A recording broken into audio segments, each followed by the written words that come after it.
Greetings. Welcome to the Halloween portion of today's stream.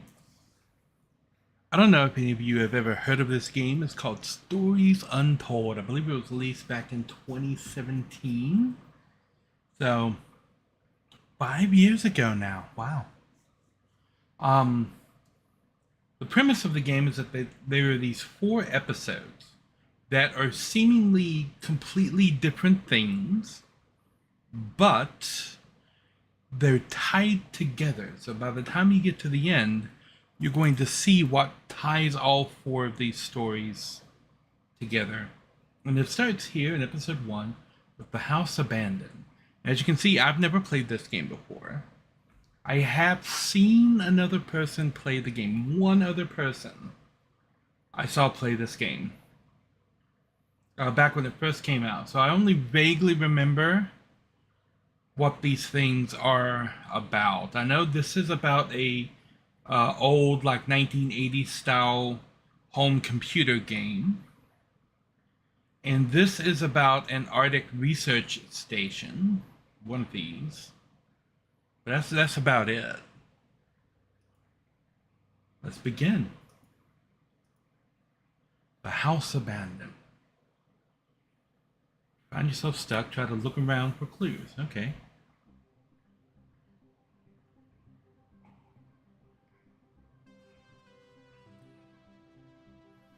There are a lot of very Stranger Things vibes with this game.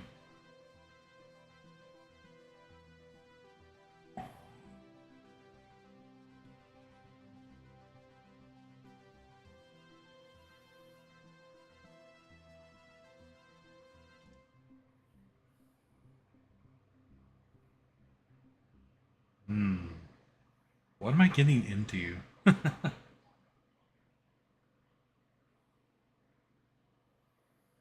Okay. Looking for the clues. 2205. Okay.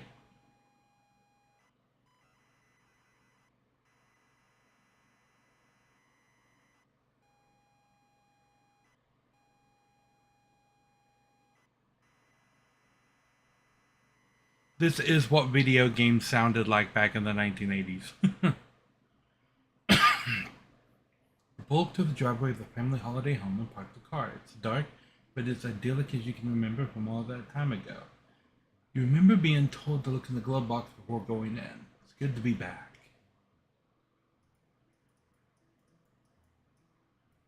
This boy, hold on.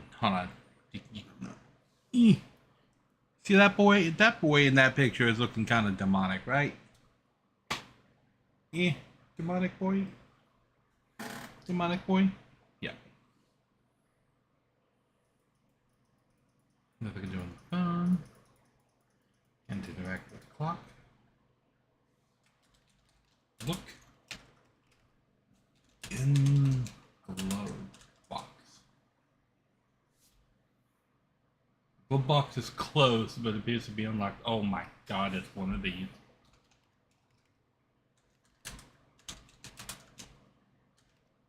Open glove box. Inside is a key.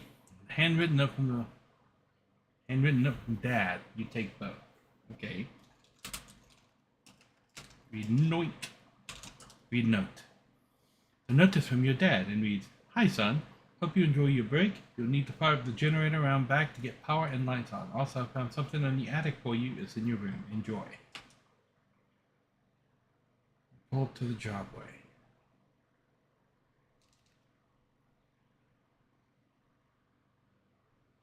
Get out of car.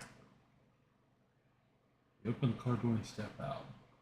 The house is grand, sat perfectly amongst the trees. In front of you is the front door, and the yard switches around the side of the house. Go around back.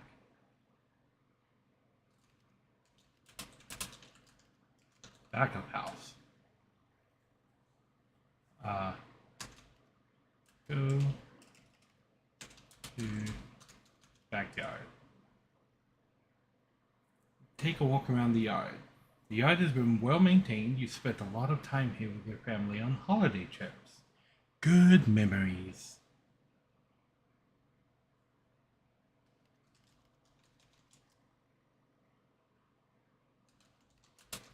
Off to backyard.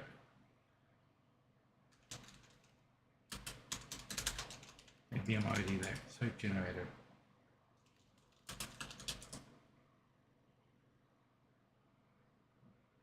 Go to generator. Yeah, standing next to the generator. Start generator.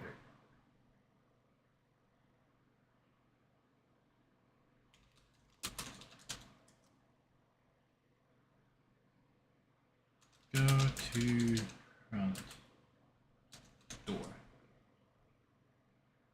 Walk back around to the front door of the house.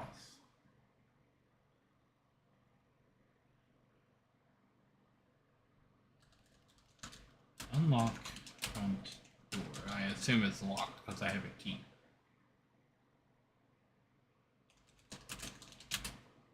Open front door. Step inside the front door. You enter the house. The hallway is dark and you can't see anything. You feel a light switch next to the door, however. Turn lights on. You flip the switch and the lights come on. The hallway is now brightly lit. There is access to the kitchen and the living room here, as well as a set of stairs going up. Go to kitchen. Kitchen is tidy and well kept. There's a door to a utility room, but otherwise it's just the kitchen. Look around. Very clean and tidy, not been used in a while.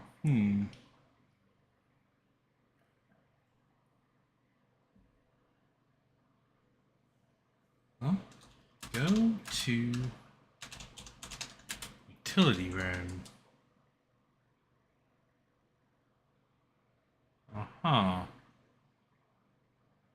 Go to living room. To hallway.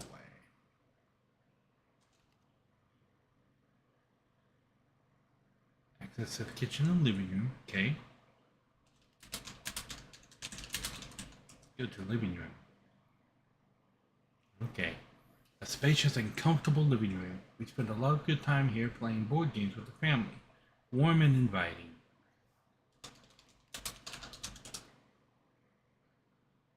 There's nothing here of interest. Go back to the hallway. The hallway is now brightly lit. Yes.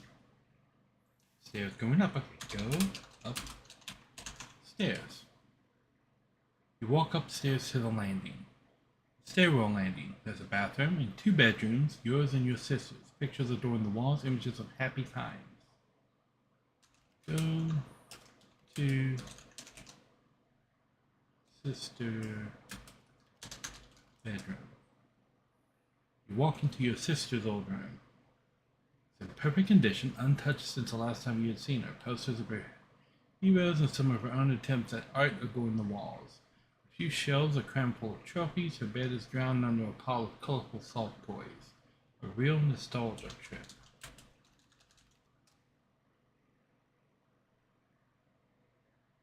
Ooh, it's a large wardrobe in the corner of the room.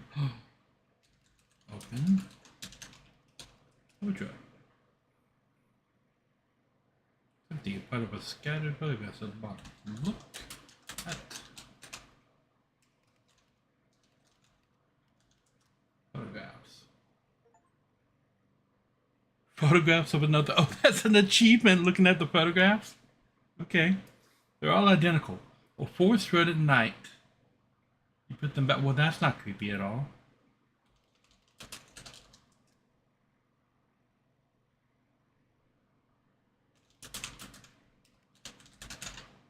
Go to hallway.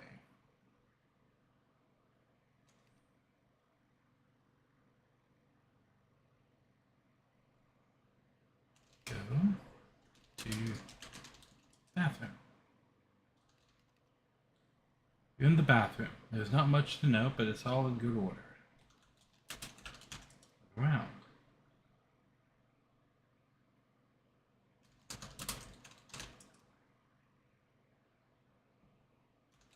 Look in the mirror. It's your reflection looking good. Okay. Back to the hallway.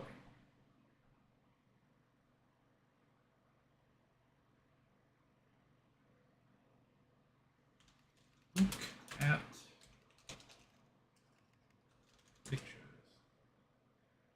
Family photos and holiday snaps. Our happy family. Go to my bedroom. Welcome to your old room. Your old bedroom. So many good memories in here, and it's been preserved so well. On the desk is a gift wrapped box.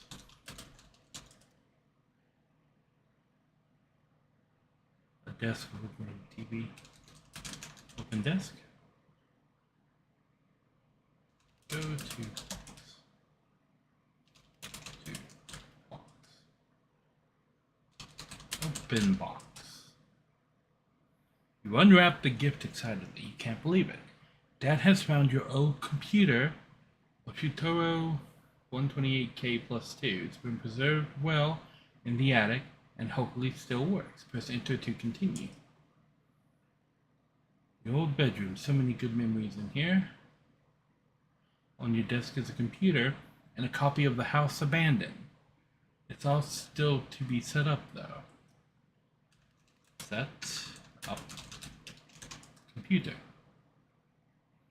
You start to plug in the various cables and leads. The computer is all set up and ready to go.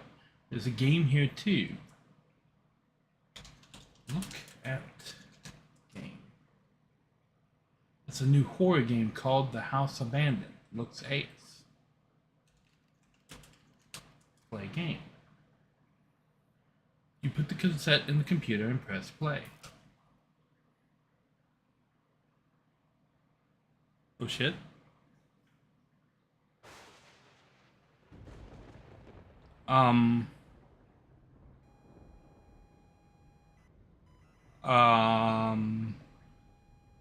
It's upside down. Get out, get out, get out, get out.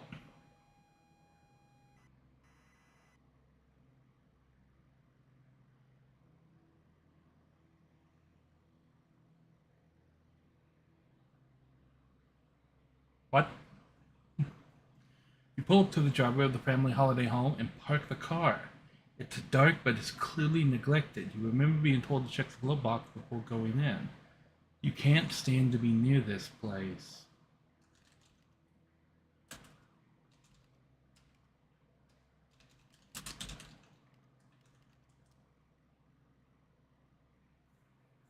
Okay, this has a key and a note.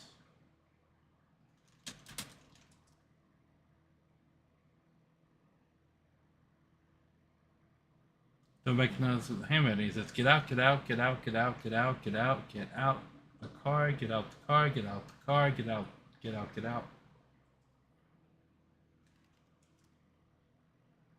Pull up to the driveway of the family home and park the car. Dark and neglected. That's not what it was a minute ago.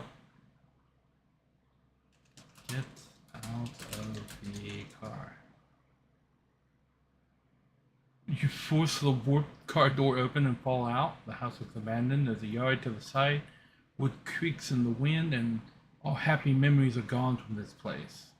There is no love here. Go to backyard. Step to the debris to the backyard. The grass is overgrown. The weeds crawl up the side of the house. It's not a nice place to be. You clutch the note, needing to look around. There's an old generator next to you.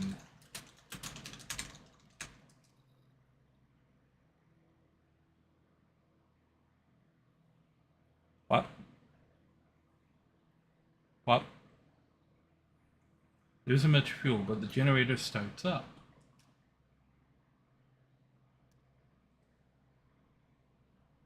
Go to front.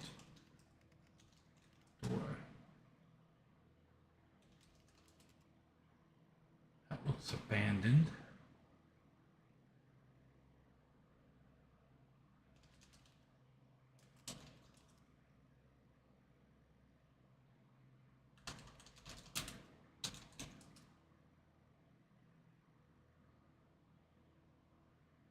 Okay.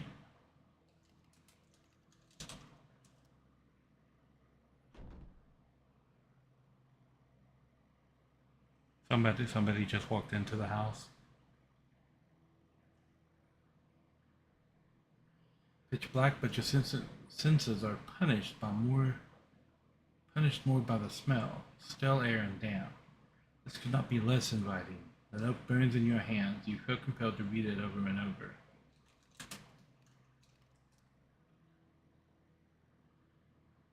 It's too dark to read, but it feels weird to the touch.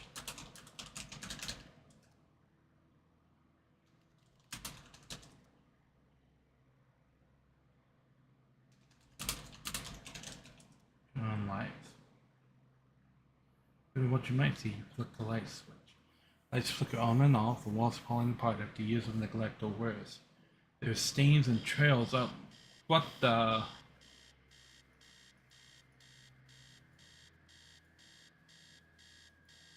Upstairs, the sound of the alarm clock blaring. Someone else is in the house? That can't be. Can I turn it off? Can I turn this off?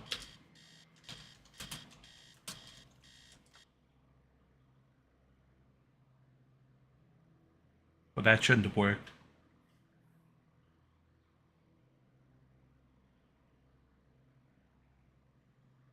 Someone is in the house. They should not be here. There's a kitchen and a living room adjacent, stairs leading up. Read note. I can't read the note, it's bleeding.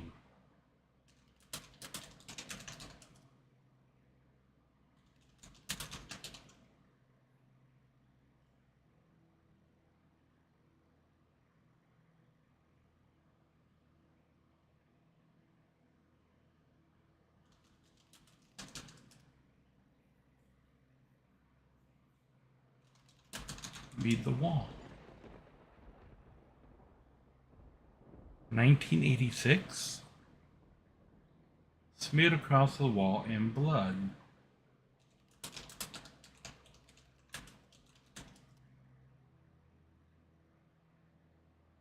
I can't get in there, not yet.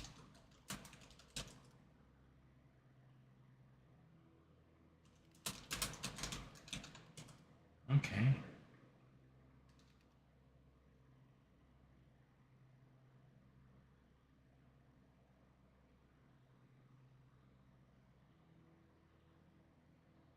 Oh, holy fuck, has that been there the whole time?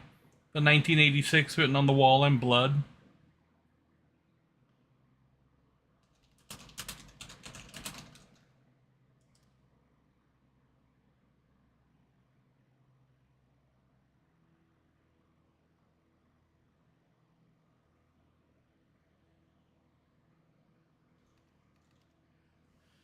The living room, although hardly an appropriate term, the furniture is threadbare and worn. The note is fixed in your hand. Dread fills the pit of your stomach. This is not a nice place. Look around. Run down and empty, abandoned, and for good reason.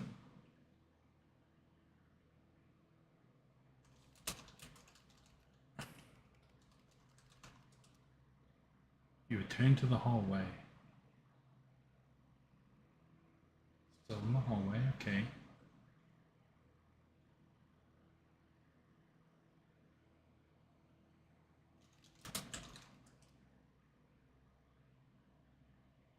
Note is bleeding. That's never a good sign. Go upstairs. Creak.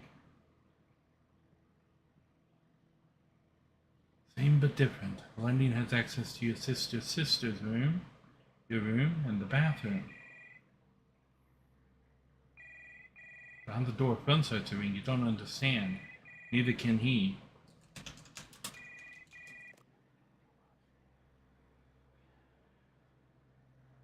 What did it say?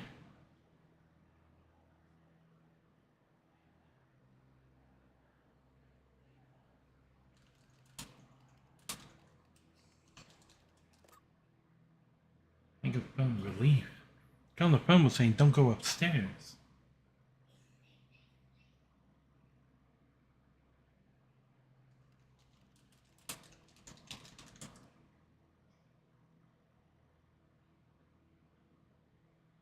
Pictures are of your family, the eyes have been scored out.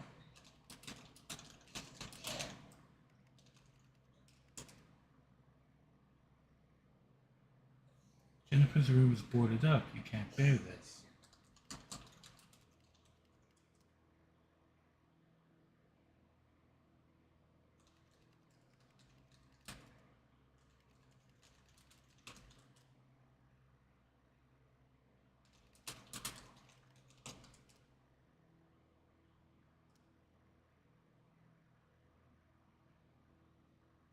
The bathroom feels disgusting. Every surface is covered in a layer of oily grime.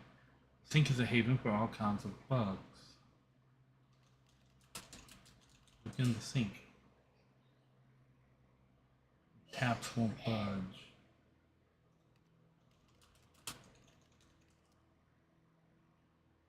Can't bear to look at yourself in the mirror.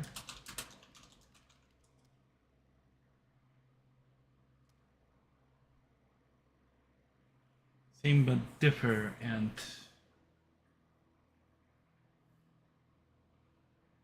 okay, well,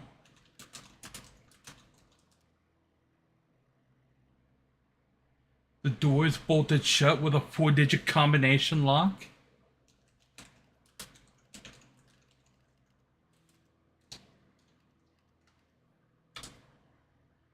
You grab the lock. Lock is rusted, not used in years. The key in your hand weighs heavy, the note heavy. You grab the lock and can now input the code.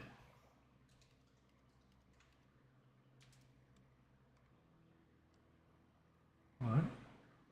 The lock clicks open. Oh.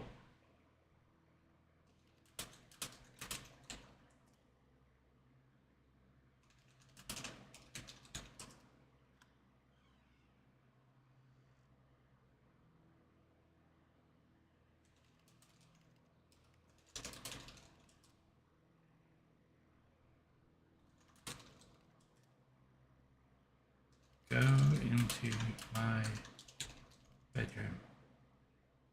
You're into your bedroom.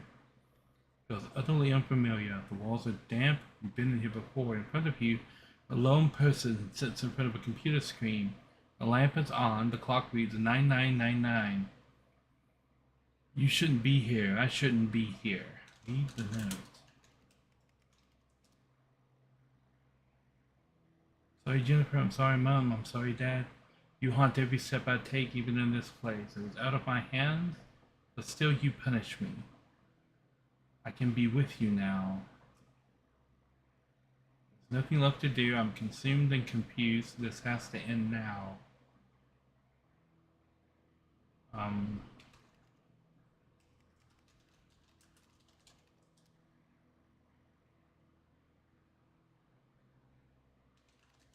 Touch. Person out. Peter.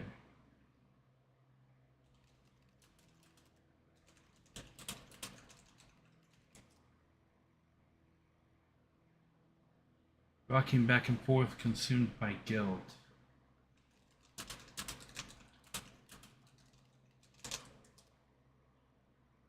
You struggle out a hello. Everything you say, I say. Everything you are, I am. A feeling of hopelessness. Your grip on the note turns further, tightens further. Nothing left to do. I'm consumed and confused. This has to end now.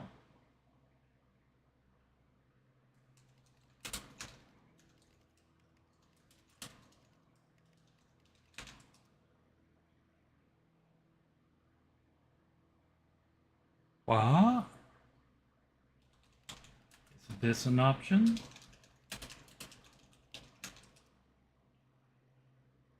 You were pathetic. It was all your fault. Say it. Oh,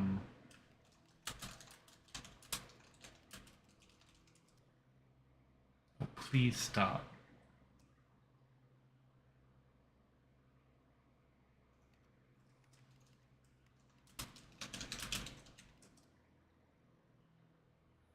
It was all my fault. Okay.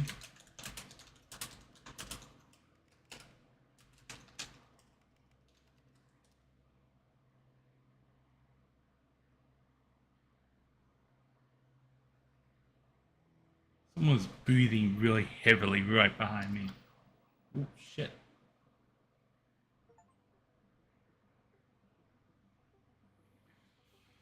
Okay, well, that was a little bit creepy. I really like that idea for a story, though. That was a really cool idea. Like you go home and you're playing a game, and what's happening in the game starts happening in the house. Like you pull up to the driveway and the power goes out, and the game's still on. Tell the game, "Hey, I'm gonna go around back, turn the power back on." Then the power comes back on. That was actually pretty cool. What's this? The lab conduct.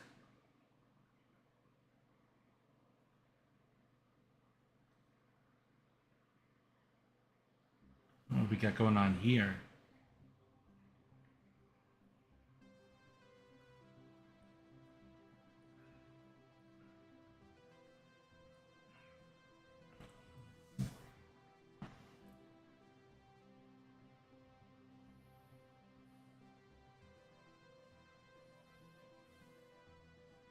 The house abandoned.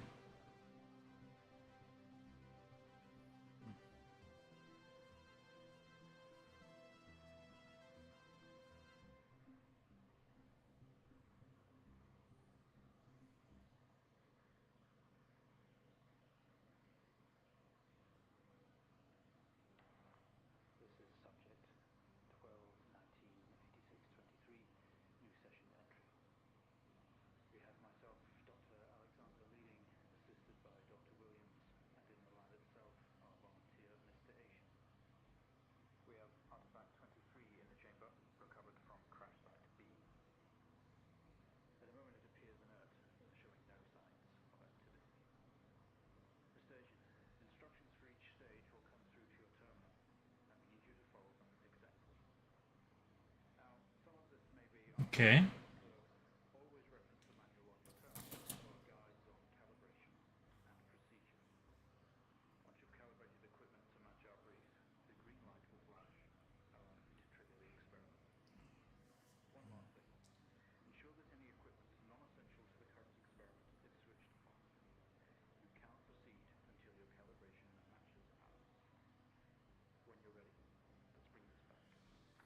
Okay.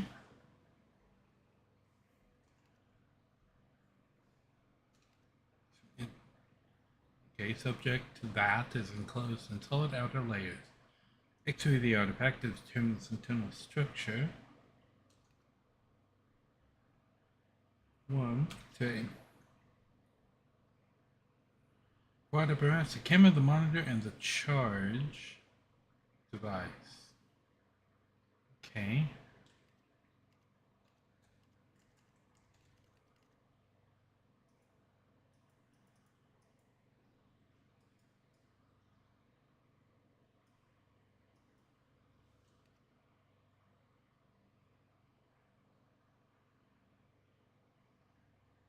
Just tabbed her over to the chest test chamber. Okay. So with the camera on, we need monitor set the X-ray.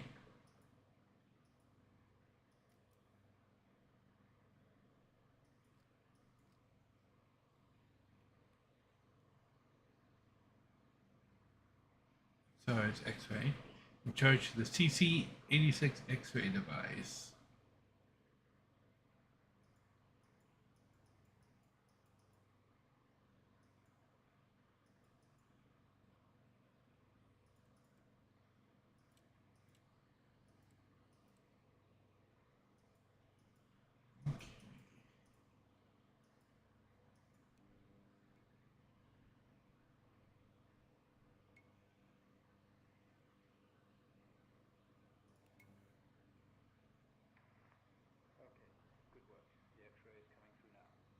Booyah. Visible damage to the surrounding organic material. No signs of activity out there. All output is flatlined. Okay, let's begin. Okay. Surface retraction attempt. Okay. Red laser.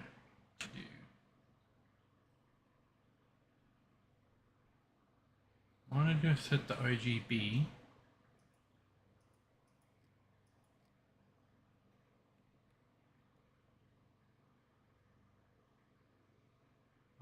LCR2 light generator set.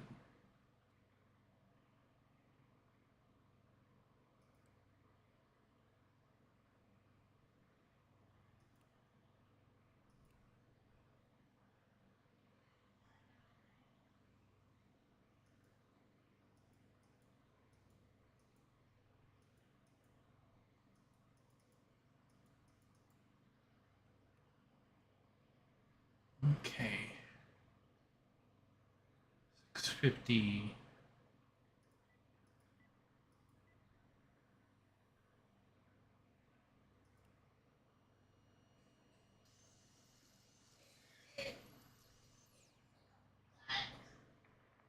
No reaction from first stage. Let's try high frequency. Okay. Use the green laser. 510.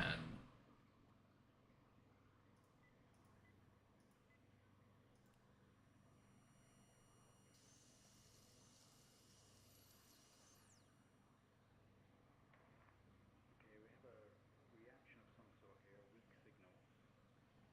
Let's keep going. This looks like a heart.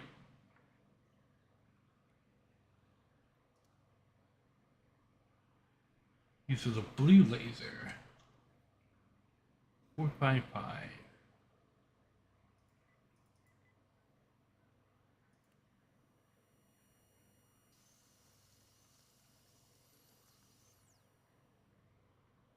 Well, would you look at that? It is a heart. Rhythm is stable, no activity registering in the core. It's possibly damaged. Let's push further. Okay. Use the acoustic resonance properties of the object. Okay. Acoustic resonance is 3. Signal generator and amplifier.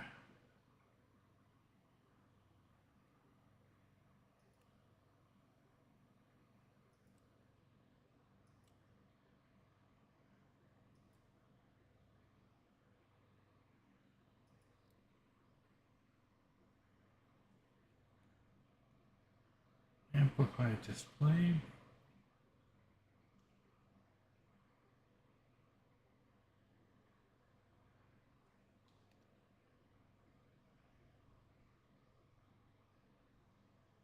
.250 Hz sine wave.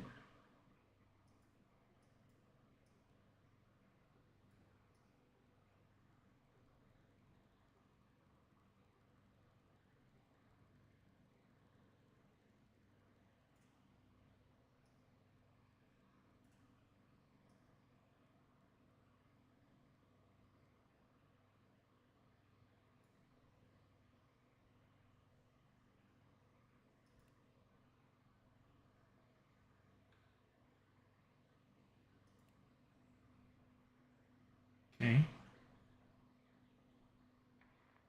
Not much of a response. Updating the experiment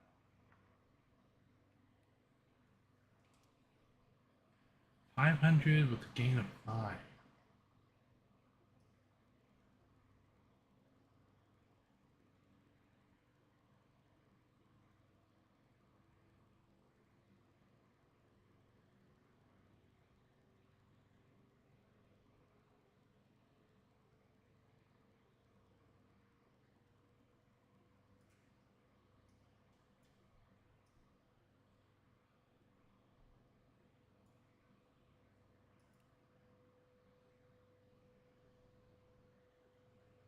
It's vibrating.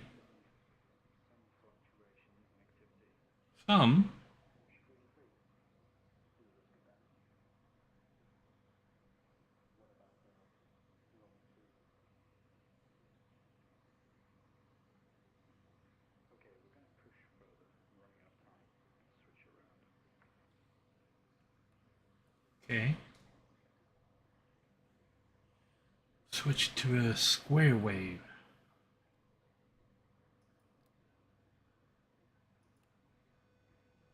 Um, um, things are happening. Good activity on this side. Seeing definite spikes in movement. I know this might seem uncomfortable or dangerous, but you need to trust this and keep going.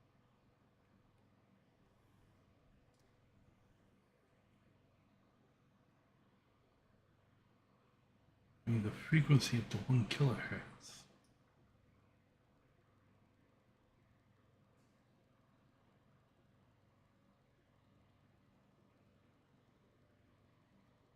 Um,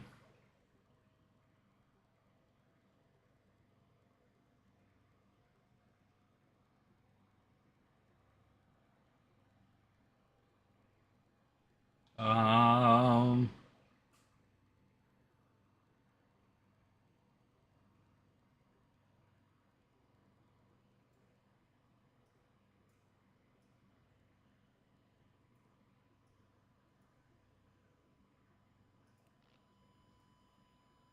that's not good.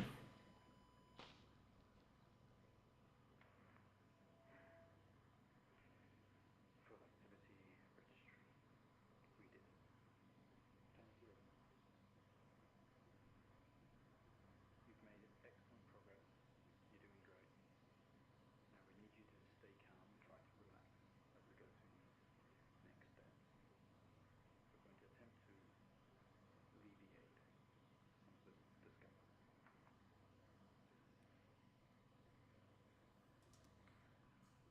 Protective casing is off. Proceed to drill the surface.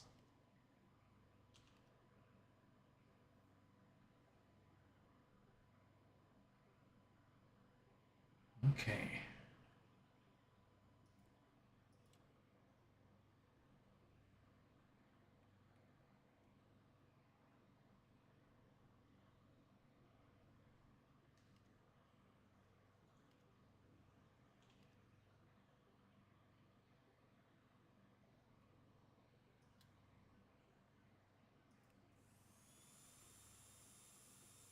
Okay.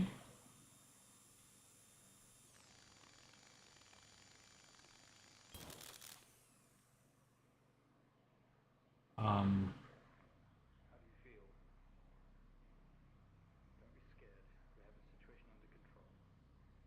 Take a few moments, and when you're ready, we'll continue.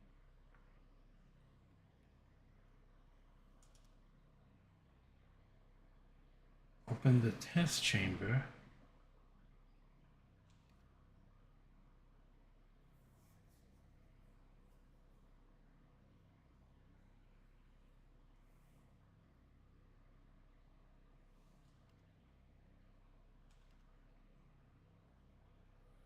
Oh, that tells me what everything is. Okay. Um,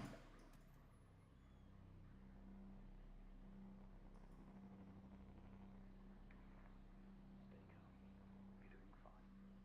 Don't be afraid. um, I'm sorry to have to do this, but we have to know.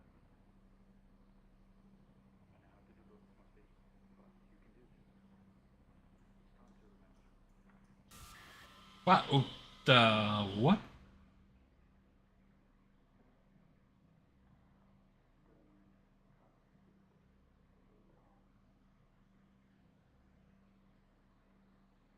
You're a proxy now. You have a connection to the entity's inner core. Okay. It's like a conscious black box. It can show you its memories. Look into it. The visions will translate onto the screen to be something that you can understand, that you can play out.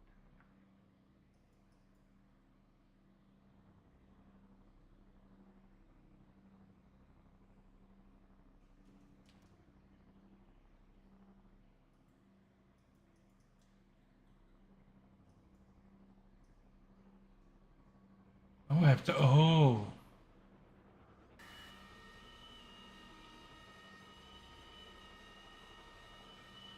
What in the Mass Effect?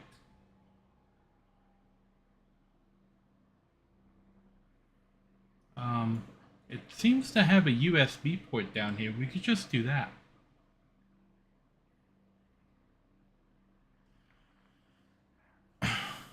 Okay. You can navigate its memories. Use the computer. Work your way through.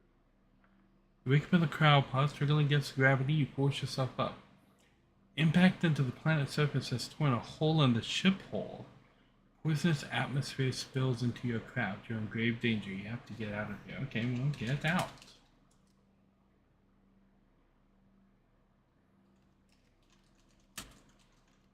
Open cryopod.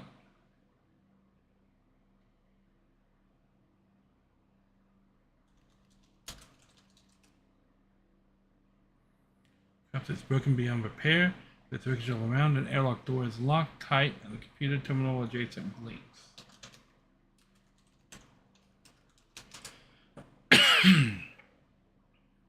Top of the screen, and the airlock door sputters to life, slowly opening with a horrendous noise.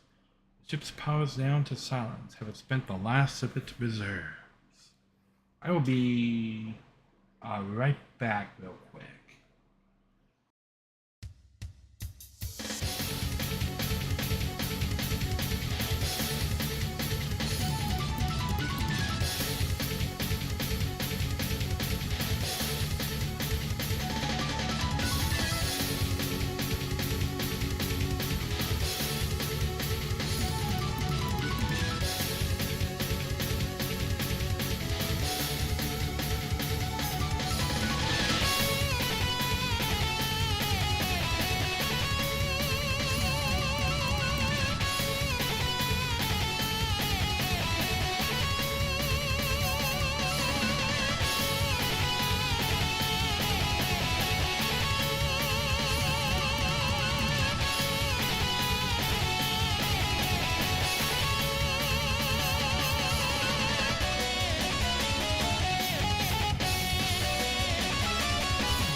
Alrighty. I am back. That looks very dark on the screen.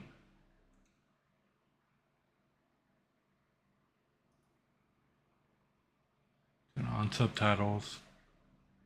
I don't think there's anything I can do to make that lighter. I can see like the.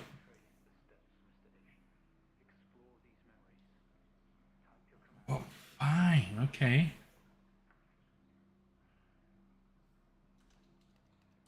Look around. Craft is broken beyond repair. There's wreckage all around. An airlock door is locked tight, and the computer terminal has not shut down. Up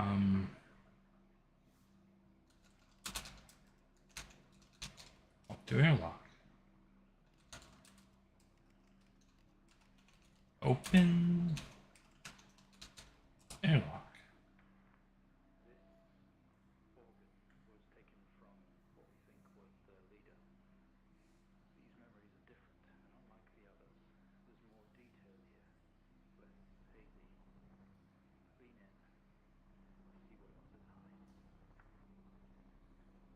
Hmm.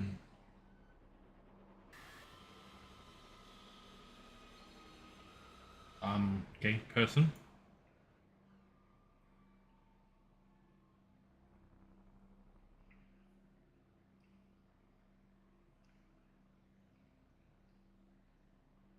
Hmm.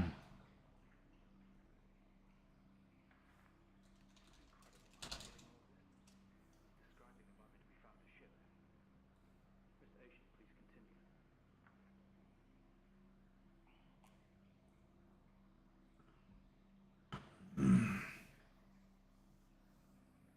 Okay, crash site.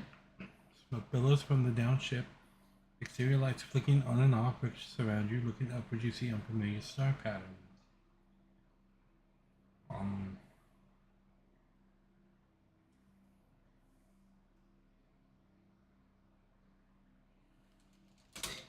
Stand up. Um. Around. Okay, that's what we get from look around.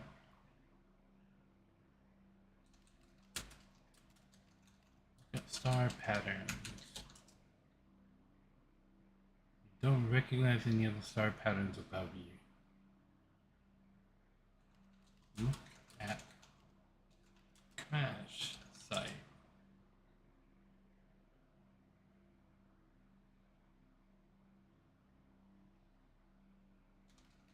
Look at wreckage. Wreckage surrounds you. Some of the metal will have to be moved in order to free yourself. Okay.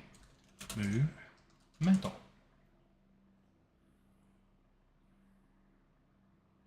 Every ounce of your remaining strength, you move away enough of the wreckage for you to carefully crawl through. The lights that surround you now attack your senses.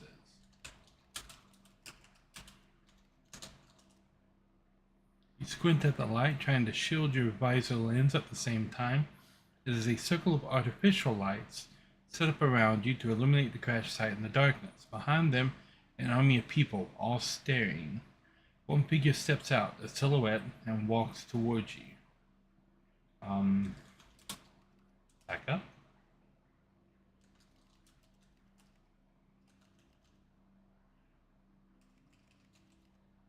Talk to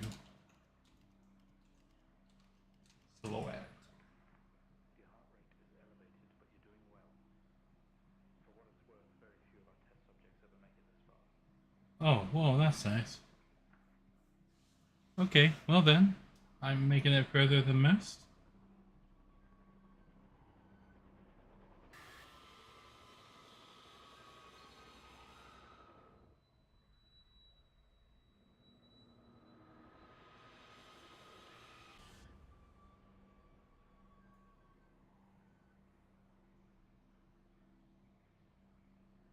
We awake. The room is silent. Only for the quiet hum of equipment and occasional machine beep. Your touch isn't yours. We are all as one. We move together in unison. We are in a bed in a small and artificially lit room with a single door. There's some sort of writing pinned to the wall. Adjacent is a display monitor with wires that drip across the room and in our chests. We didn't put this entity in quarantine. It expired at the crash. Whose memories are these? They have tortured us.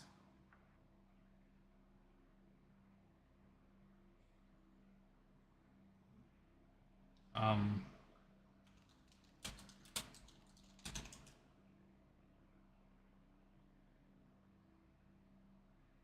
Screen didn't give anything away. Flashing symbols and what could be numbers in rhythm. Touch wires.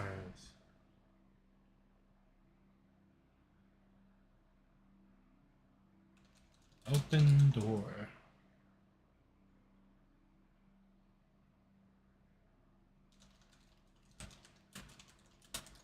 Disconnect from machine. What just happened? What's that alarm?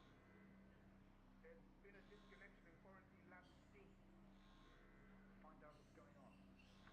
We yank the wires protruding from our chest. Together, we all scream in pain. This action sets off an alarm, echoing loudly down the corridor.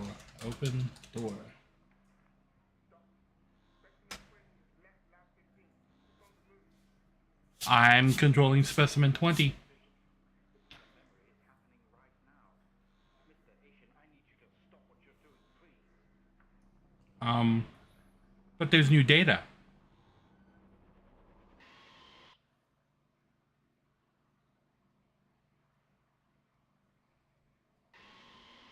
What the?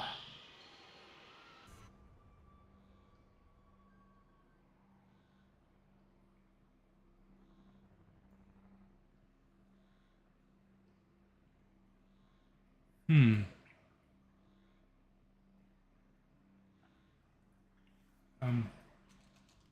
Pick up the device.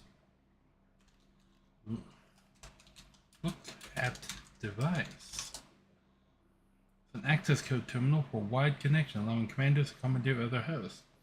Only UIW have access to these codes. It's time to use them.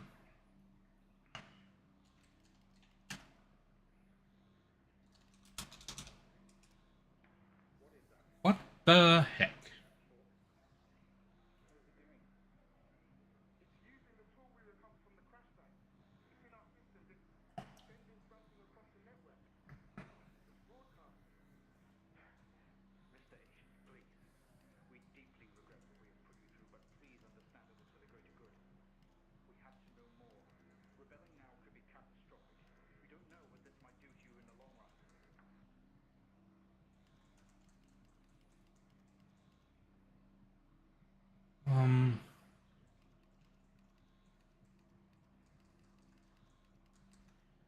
That maybe. That.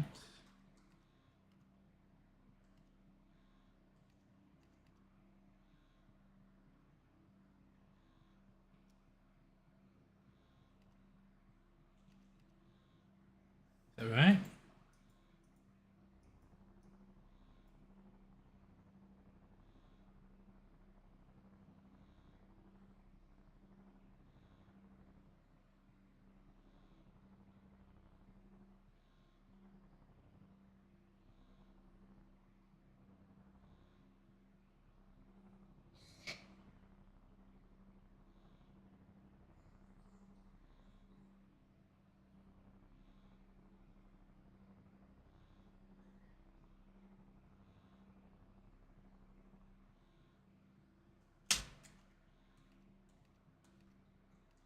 This one is different. This one is that.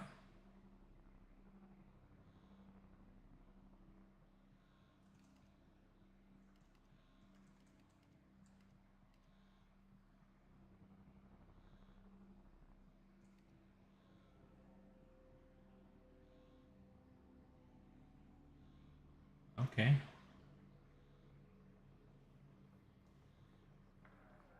They're all free. They're converging. It's over. Oh.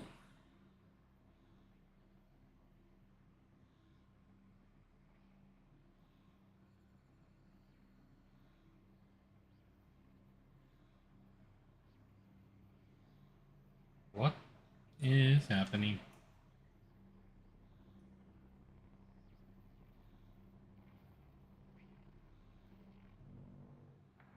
Mr. Asian, please don't do this. We mean you. We mean them no harm. Please, don't do something you'll regret. Wait. What? One day, Mr. Asian, this will haunt you.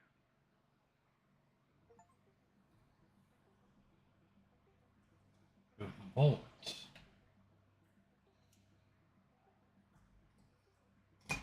I have no idea what the hell that was. How does that tie into episode 1?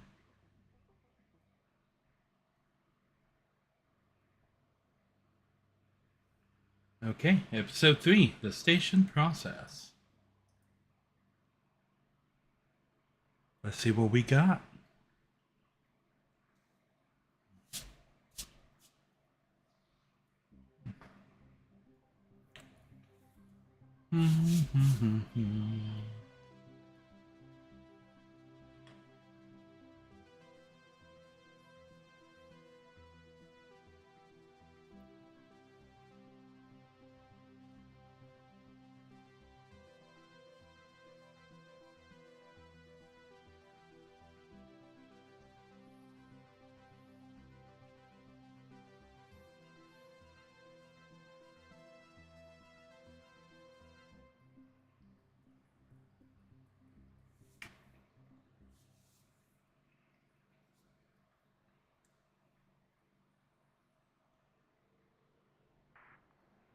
Station 3, do you read me?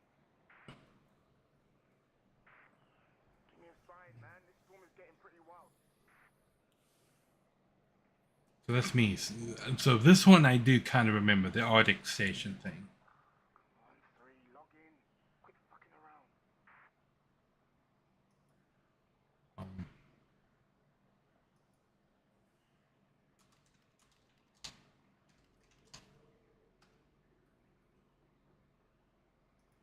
all right.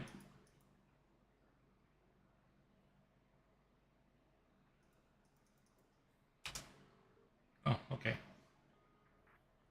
There he is. Finally, what took you? Is the microphone still broken in Station 3? I'll take that as a yes. Yeah, can't reply. You should be able to hear you though. Can see activity registering, so your voice is definitely going through. Oh, okay. We can chat later, 3. Yeah, this is pretty serious. I've had a distress call from Central. There's a situation and we have to fire up signal monitoring and relay systems right away. Okay. What kind of situation? I don't know. I'm assuming it's got something to do with this storm. Whatever it is, it's big to want to involve us. Shit. Okay, what do we do then? Well, my fucking cabin power isn't holding up in this weather, so I can't process the signals myself. 2, you need to feed the frequency information through to the backup terminal in Station 3. And 3, you just need to tune, decode, and process. Just refer to the handbook on the microfilm. It'll walk you through it. I've never done any of this stuff, so I'm not going to be much help, I'm afraid. It's simple, honestly. You could do this in your sleep. Okay, first one is due to appear in a minute or so. Have a quick read of that microfilm handbook. Should be on your left. I'm going to get suited up and restart the generator. Don't fuck it up.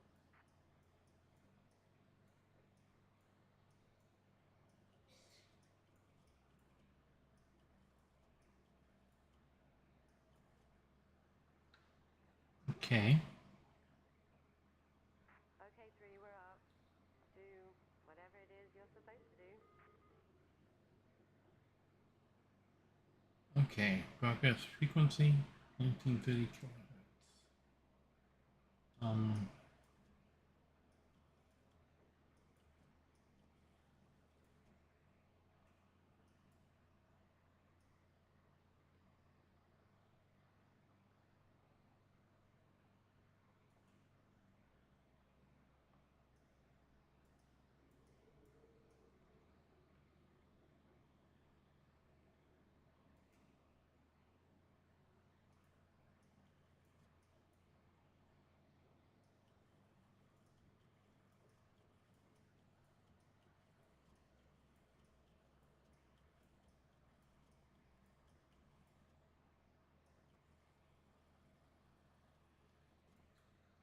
Okay, so maybe I put the frequency in here.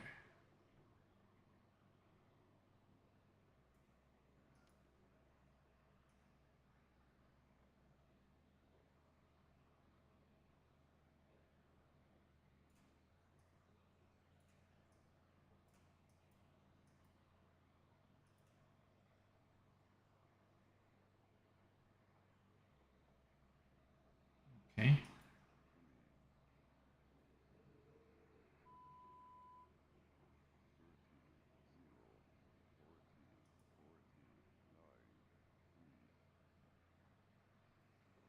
Okay.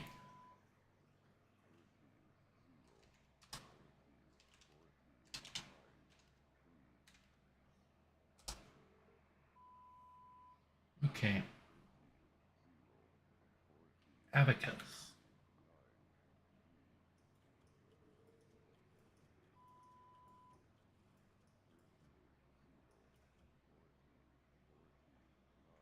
System.exe-d-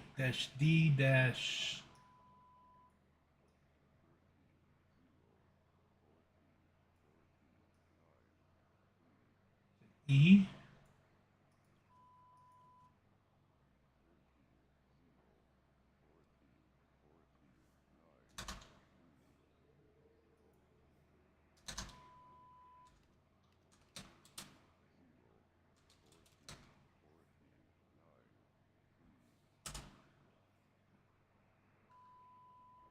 Okay. Allocate.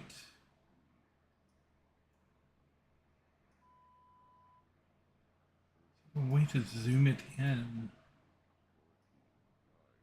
Oh, yes, there is. Okay. Lovely.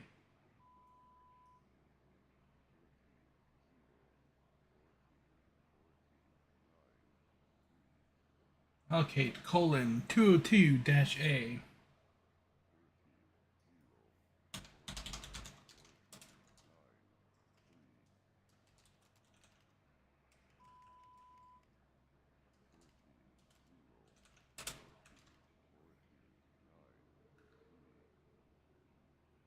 Output log false.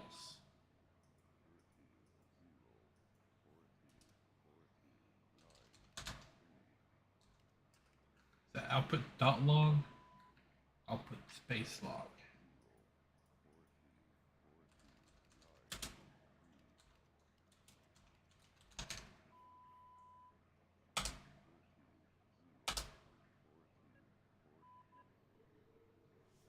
Okay.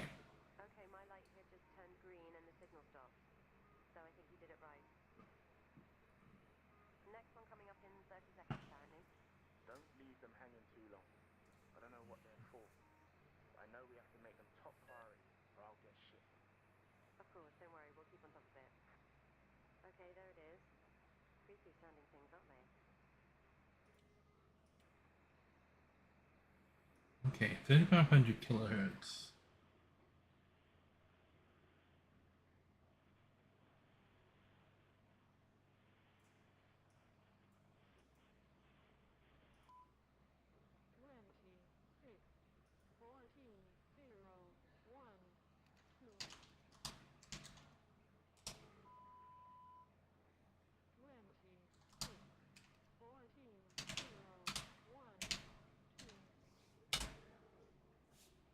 Chevron.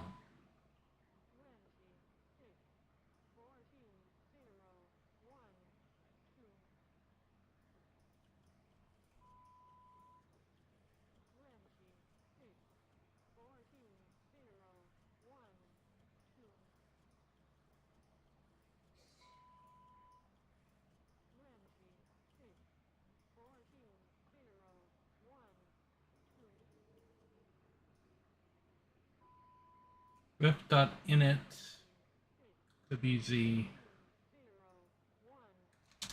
ref dot reference dot initiations WZ proc begin. Flag W, flag Z, the capital proc begin.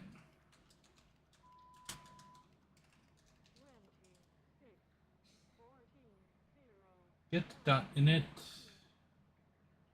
XYZ.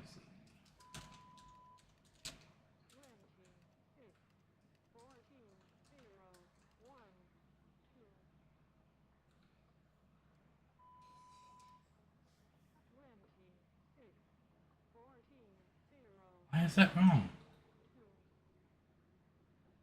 Ref.init, what did I type? Get.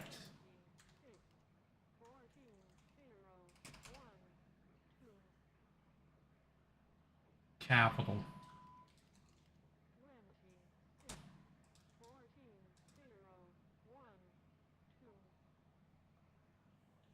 Get.init. Okay, what did I miss here? Int.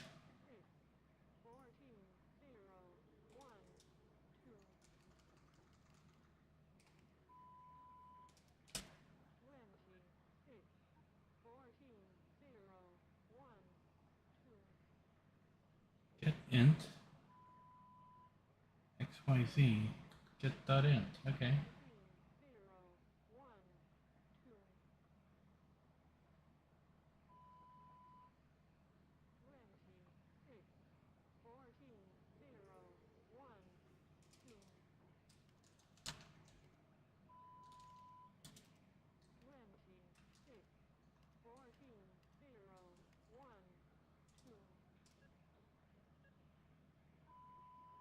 What's wrong with that?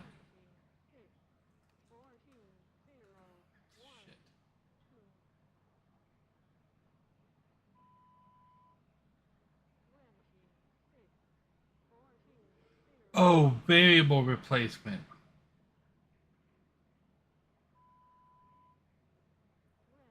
F.init, okay.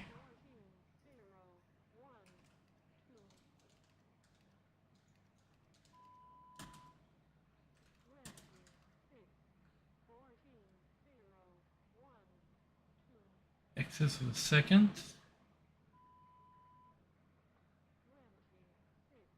6. 1. 2.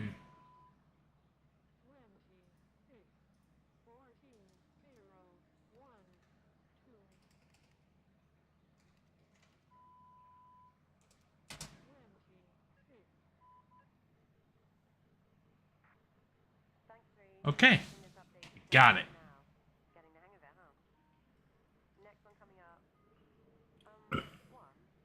What does GCS mean? GCS? What do you mean? Yeah, no, this next one has come through with an additional note. GCS3 equals E1 V1 M1. I've not seen it before. Check the microfilm. Might be something in there about it. Listen, let me know when you're done with that one. I haven't heard back from the transport team and I'm starting to worry. Sure thing. Okay, here it is. Whoa. Okay, that's different. Flashing red screen. Yeah, quite the warning sign. Shit. Something's going on. The last two must have just been testing the system. Tune it as normal and I'll see what happens. One moment.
Okay, I am back.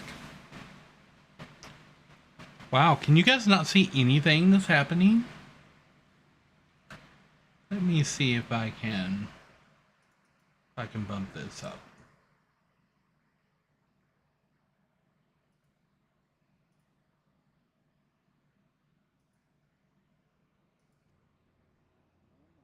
There we go. That's a lot better. Now you guys can see. Could you guys not see anything from the previous one? That might be a possibility. Okay. So I was tuning this up.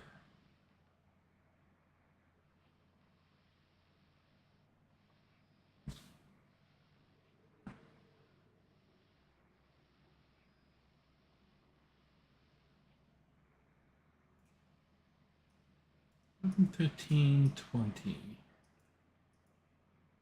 And this is AM.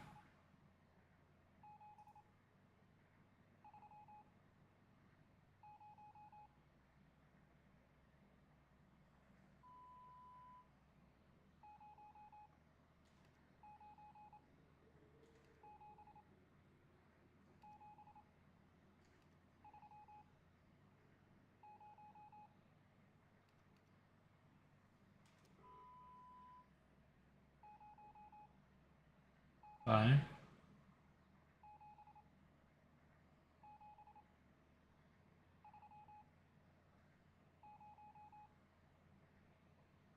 6 groups of 5.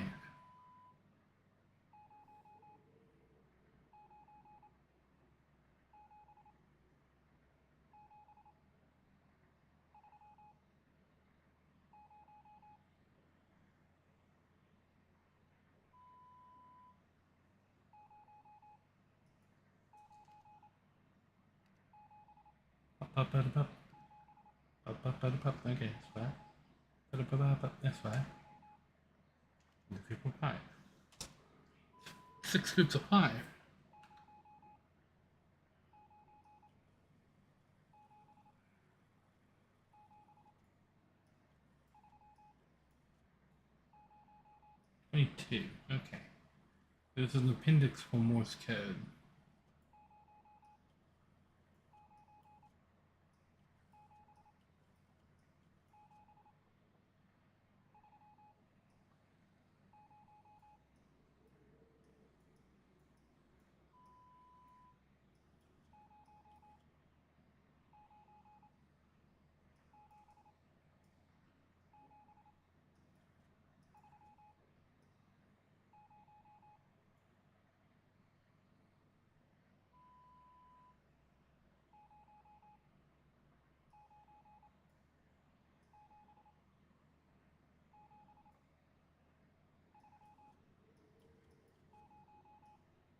Okay, here's where we go. 0.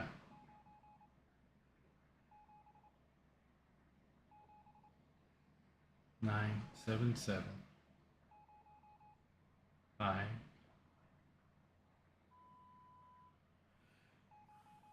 0. 9. 7. 7. 3. 0. 0, 9, 7, 7, 3, 0. Kansas.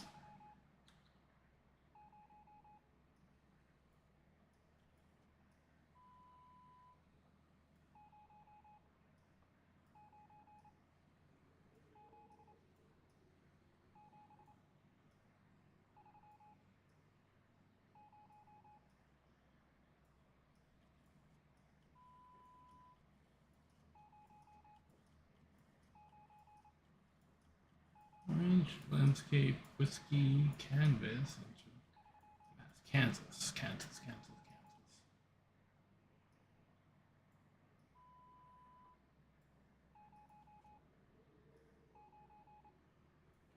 Point.package.ex.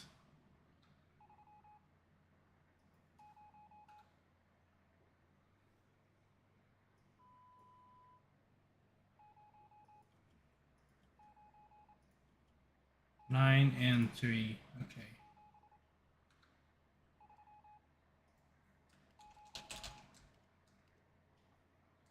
Point.package.ex 9. Point.package.ex 3. That nope.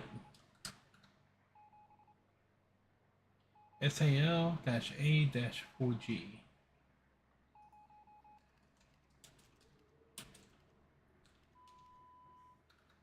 Capital G, capital G.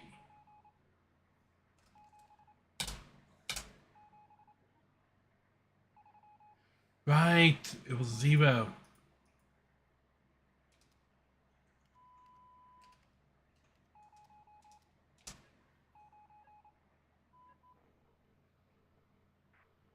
Okay, one, we're done. Nothing has happened really, all good.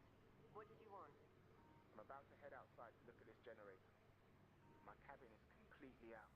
Listen, I just checked the roster and we were supposed to hear from the supply team 3 days ago. Scorched Earth, 18 targets. Shit. The storm? I hope not. 3, can you monitor a range for me? They use an emergency signal somewhere between 8,500 range, FM. See if you can track it down for me. That's our supplies for the next 6 months. If they turn back, what do we do? We can reschedule. I'm more worried that they didn't turn back. 8 to 8.5 FM. 20F. God, yeah. Okay. 3. 8,500 FM somewhere. See if you can pick up a distress signal or something.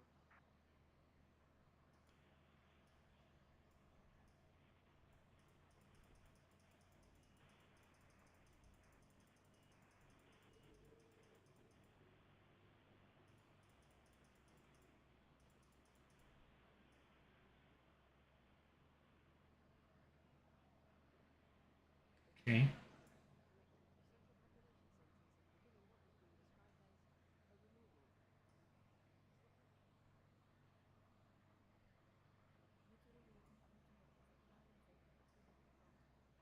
Okay. Does anyone read? Supply vessel 20F, do you read me? Oh my god, that's them. Distress signal from supply vessel 20F. Please respond.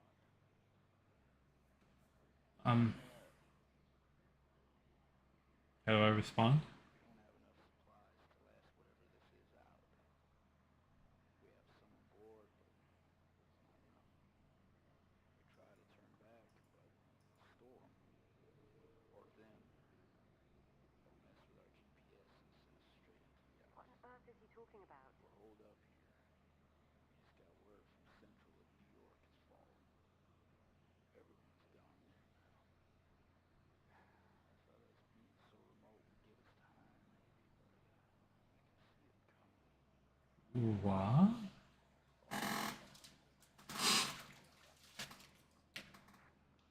One, are you there? Are you hearing this? Lock your door too. 3, do the same. What do you mean? Did you hear the Something is happening. I don't know what, but they said we had to lock up and stay in our cabin. Then it went dead. What are you talking about? Just do it. They're here. Ugh! Who are they? Shit, one, there's another GCS signal coming in. Do we process it still? Yes. As long as the GCS number is going up, we're helping a lot of people. It was 3 last time. It's 6 this time. What does it mean? That's good. That's good. Just process the signals. Okay. 690, 70.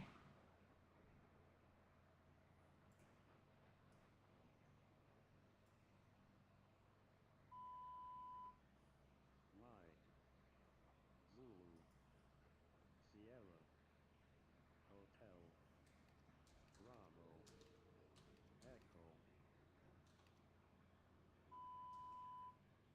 Mike, Zulu, That's the wrong button. Hotel, Bravo, Echo,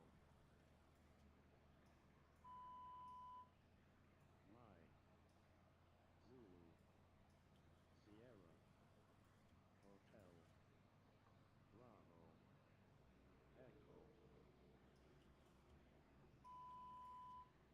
Mike, Zulu, Sierra, Hotel, Bravo, Echo, Mike, Zulu, Sierra, Hotel, Bravo, Echo, Okay, what does this mean?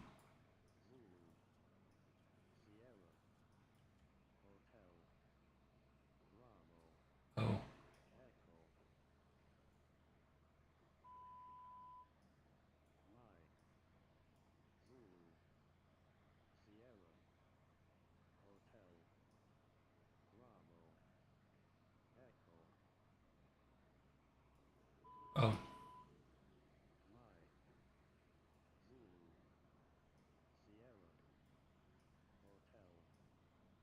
Sierra, Hotel,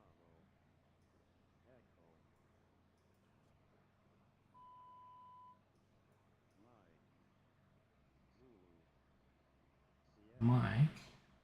Hotel, 69, 70. 15 to 21. Zulu, So we're going to type this in. Hotel, Bravo, Echo, So Mike is 15, Zulu is 2, Sierra is 21, Sierra, Hotel Hotel, is 10, Bravo, Bravo is 4, 10, 4, 7. Mike, Zulu, Sierra, Centaur. Bravo, Keep doing that. Okay. Mike, Zulu,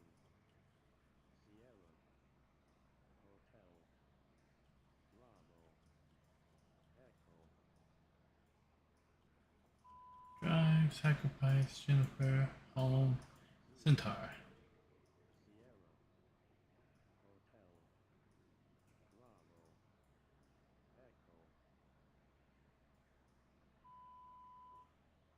Echo, M. Dot status dash R. Sierra, Hotel, Bravo, Echo, Command dot str dash Z. Zulu,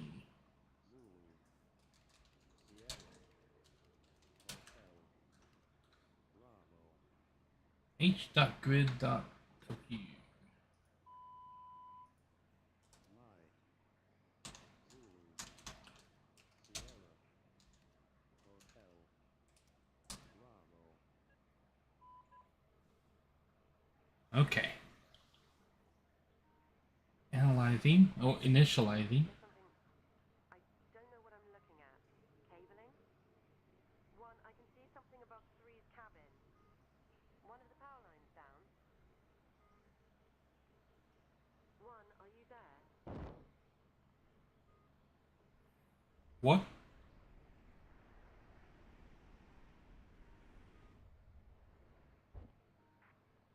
Fuck. What the hell is that? I can't see you from here, One. What's going on? It's above me. Shit, it's above me. It's over Station 3 too. They're here.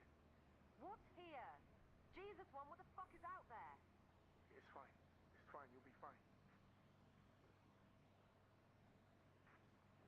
Shit. Here's another signal. GCS7 equals E1 V5 M1. One, what the hell?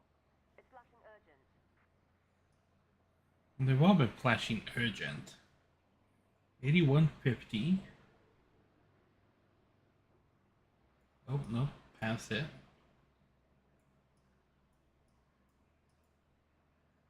USB. 1,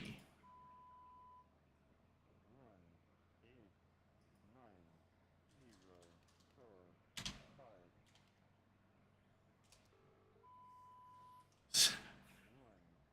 Sacrifice, okay.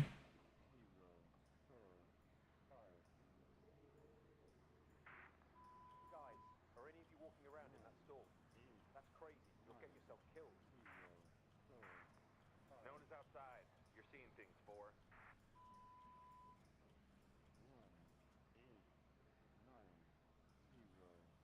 Okay, sacrifice is near the other end.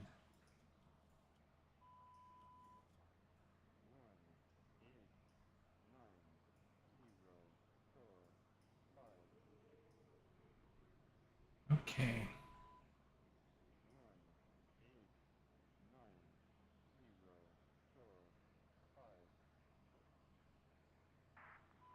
Three. Not for Station 3. This is Station 4. Do not go outside. Don't go out there. Stay inside. Lock up. Do not go out there. 1, 2, and 3. Believe it's broadcast represent a longitude.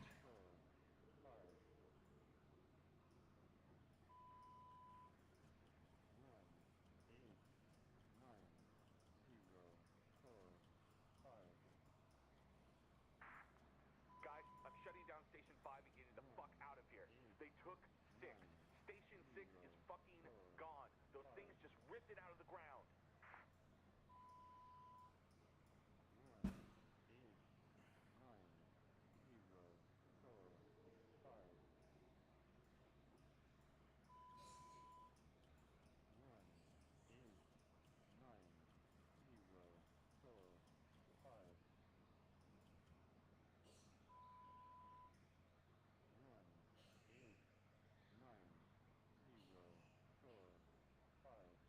Okay.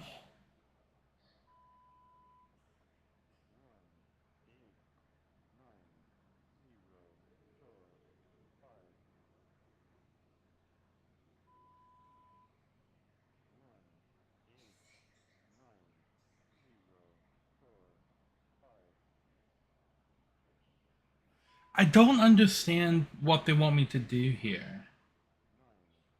Okay, it represents a longitude, but there's not a chart in here for that.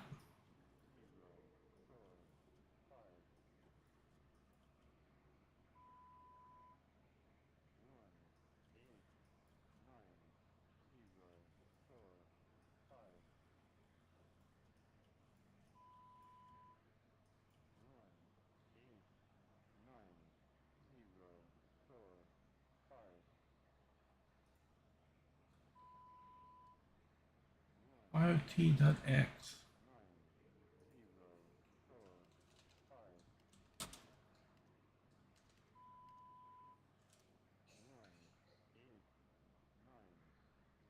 Actuate.y. Why?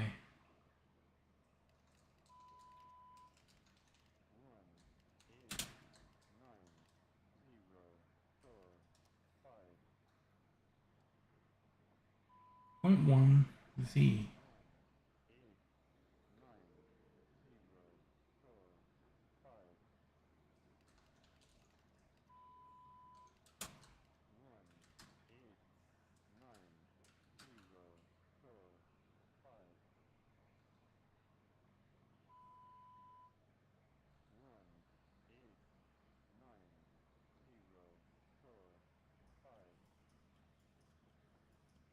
Okay.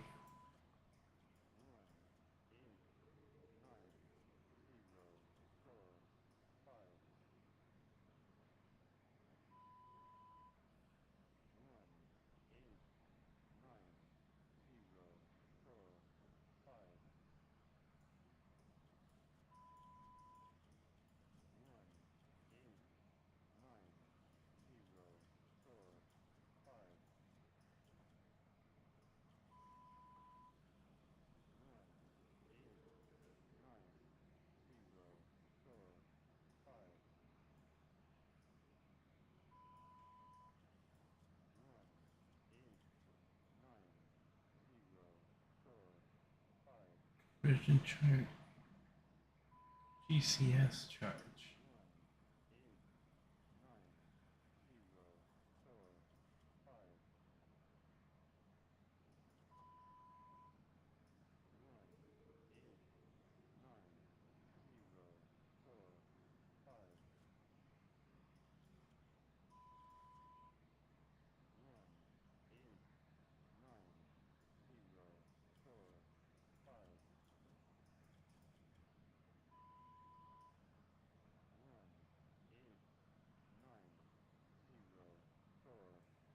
Okay, USB 8150.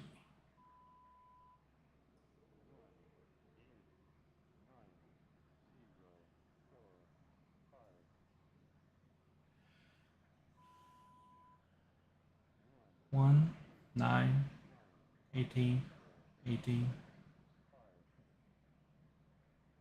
Okay. And that goes down.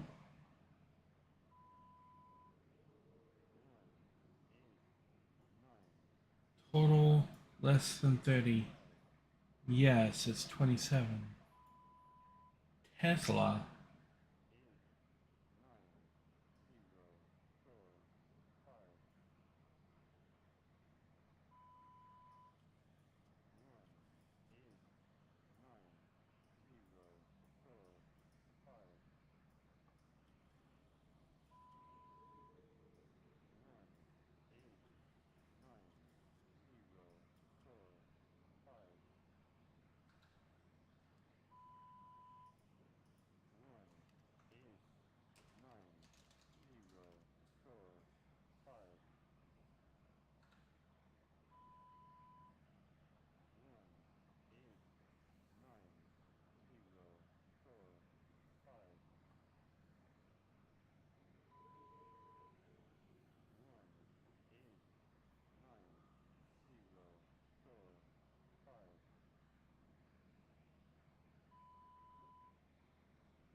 I have no idea what they want me to do on this longitude latitude thing.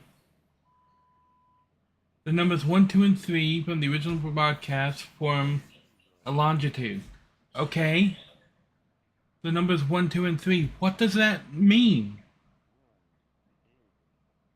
Because I can't just put in 1, 2, 3. So there has to be a chart somewhere that translates 1, 2, 3 into a longitude.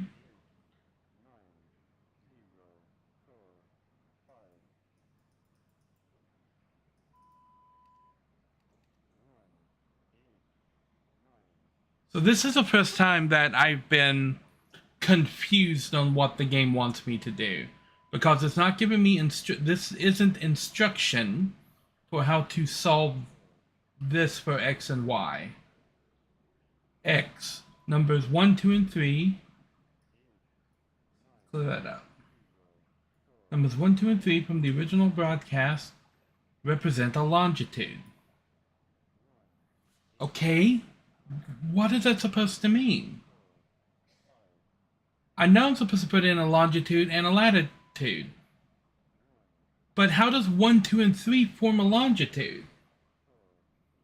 There's no chart for this anywhere.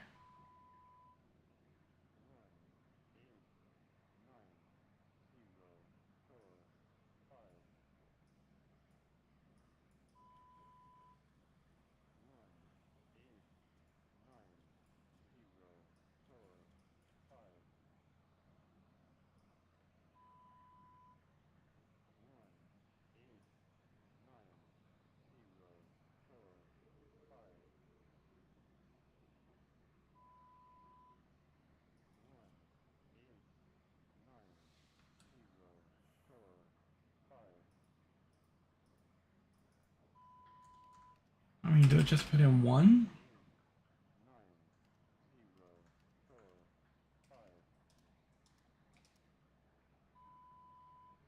No, I don't put in 1, so I have to put in something else.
Hmm.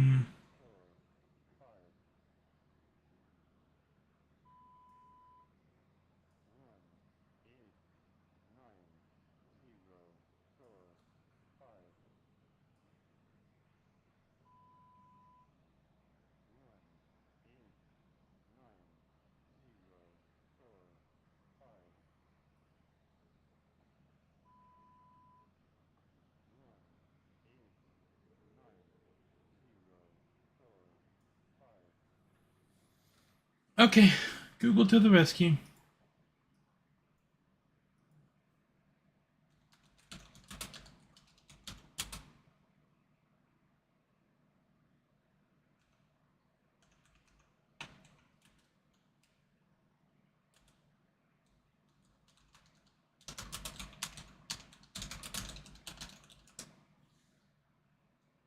Um,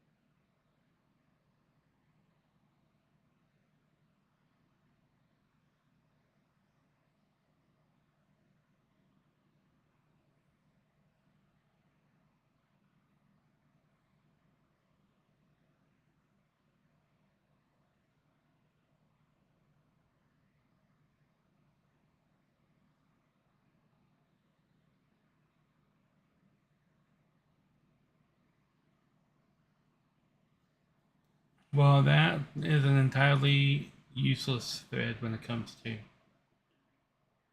figuring out what's going on. I got that. That did that.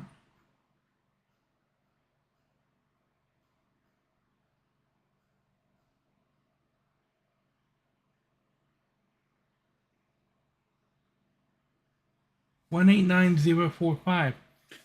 But that's not that's not a longitude latitude.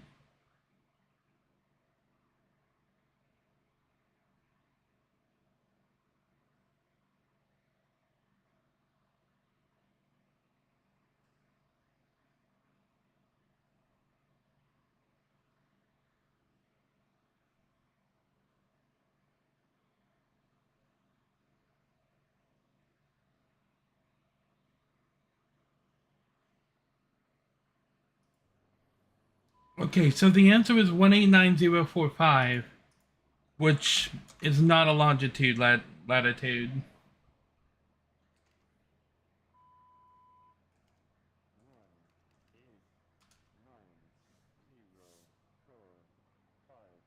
Latitude has a bad attitude. Yes.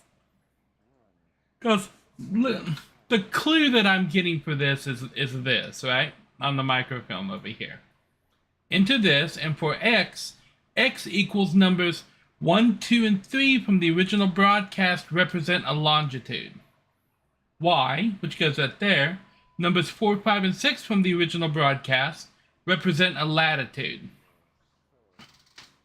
Okay, and the original broadcast is what you're hearing.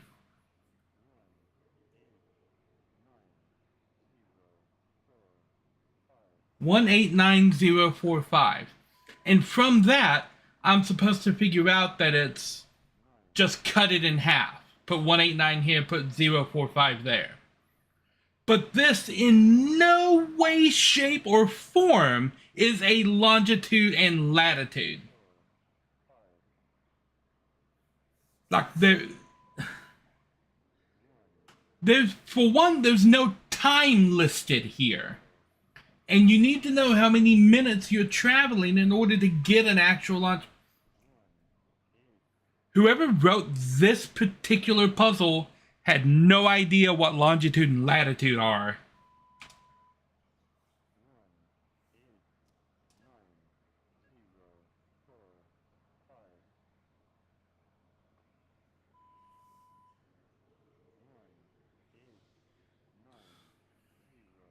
So it's not Tesla.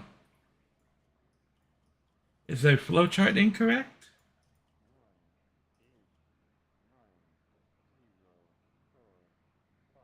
Okay. Signal modulation is USB, right? Yes. It's 8150? Yes. Okay. Process total of broadcast numbers. So I assume that means add them all up, right? 1, 8, that's 9. 9, that's 18. 0, that's 0. Plus 4, that's 22. Plus 5, that's 27. Is the total less than 30? Yes, it is. Which should be Tesla.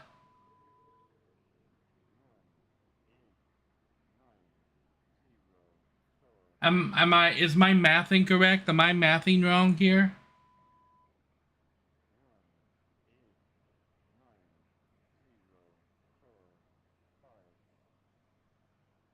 One plus 8 is 9.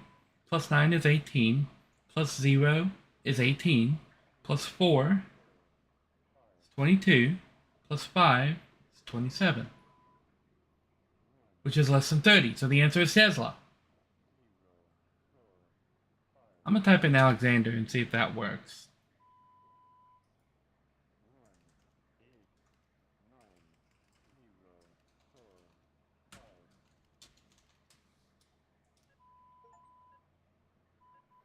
And they can't fucking add.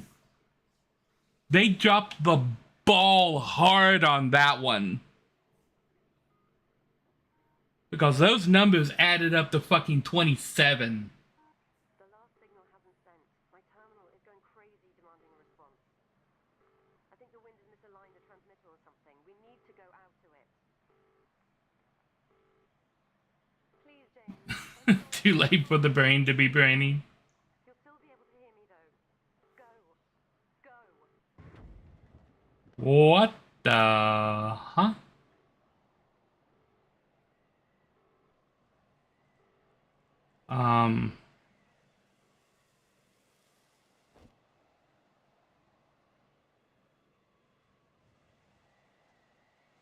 I'm going outside then.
Oh.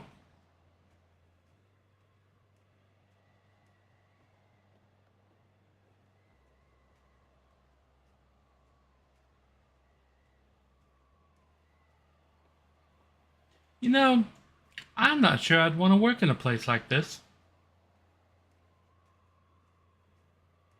I'm not sure.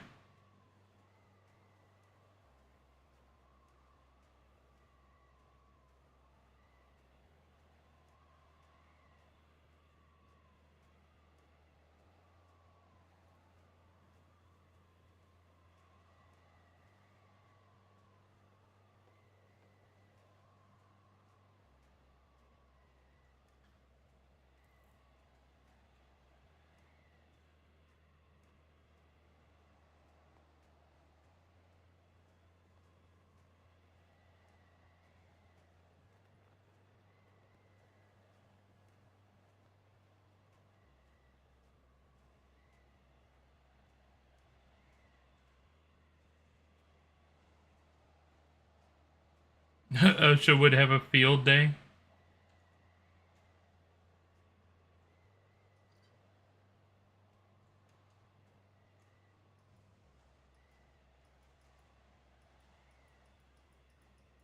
Okay, well, I've got to do something with that, obviously.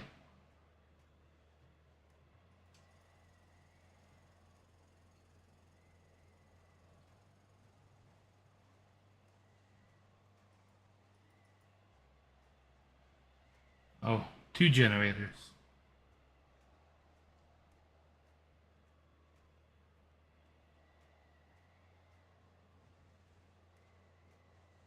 You know, what is the purpose of putting the generators so far apart?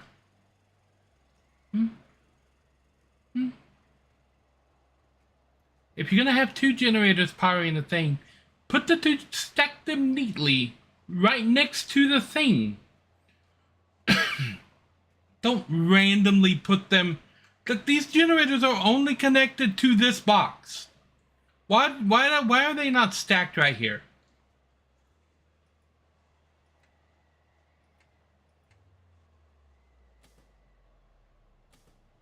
Well, that doesn't seem like a good sound.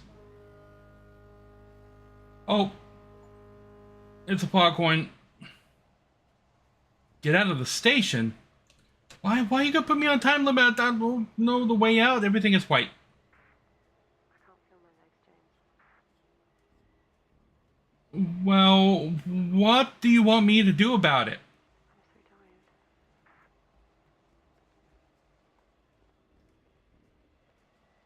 tired. Why is there danger music? What are you doing? James, please. I mean, what am I doing? You sent me out here to push the buttons on the magic generator box. He's coming back.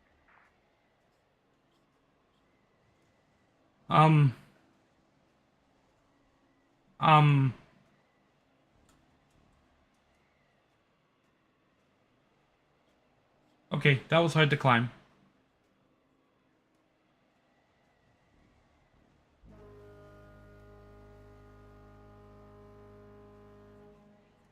Nothing about this seems safe at all.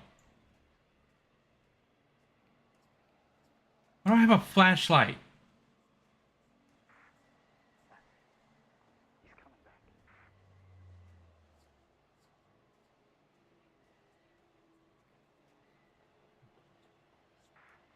James, everyone is waiting on you. You need to wake up. Am I, like, having a crazy dream? These machines, they are your lifeline. Follow them. Please. There are creepy whispers. Go to them. Tell them what happened.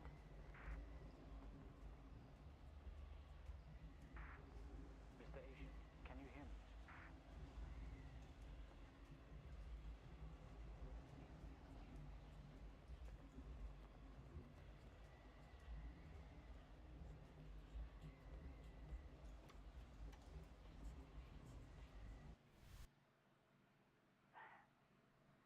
Welcome back.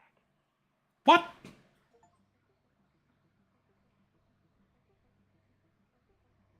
Okay. Okay, that tied some crazy shit together. So, Mr. Asian was the name of the dude in episode 2 that got taken over by the alien robot machines.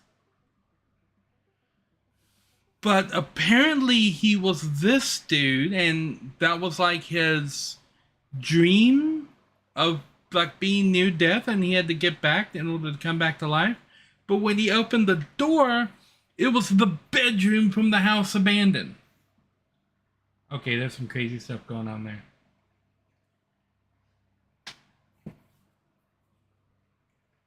Okay. The last session.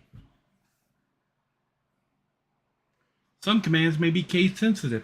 You don't say. Like all the commands in that last episode.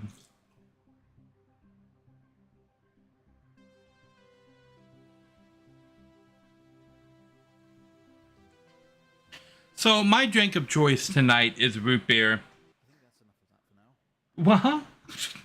I was expecting the... Okay, never mind. Am I in a shrink's office now? Is that what's happening? That is what's happening. Fond of this show, aren't you? Stories Untold. Oh, it's a TV show. Oh, what does that mean?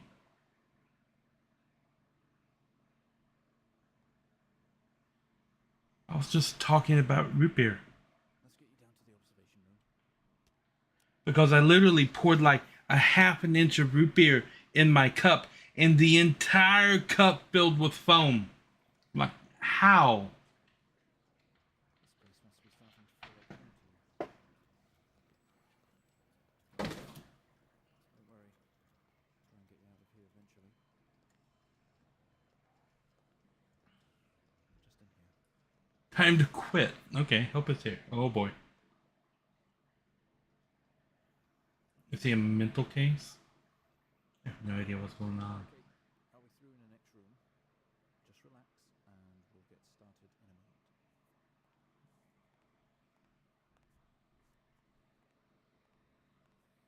Anybody remember tape recorder machines like this?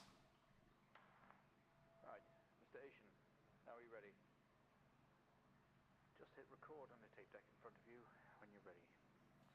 For those of you who don't know how to immediately spot the record button, it's the one with the little red marker on it. This is subject 12-19-86-23, new session entry. We have myself, Dr. Alexander leading, Well, 1986, 83. Mr. James Asian. As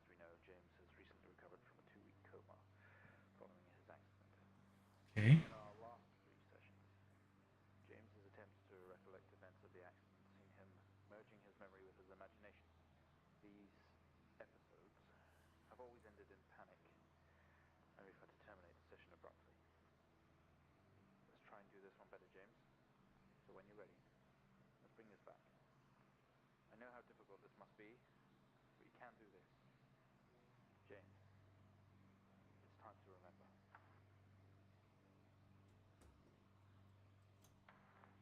Your mind. It's like conscious. The floaty orb from episode 2 is back. Look into it. Can we just use this USB port down here? Oh.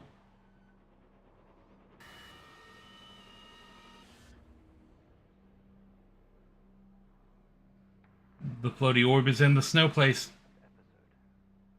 You recalled a false memory of a remote weather station. You were isolated from the rest of the world, locked inside your coma. We interacted with you daily, encouraging you to wake. Your family would do number puzzles with you. Anything, really, to bring you back. People needed answers, James. Do you remember? I have another signal here for you, James. It's at 5610 FM. You can't miss it.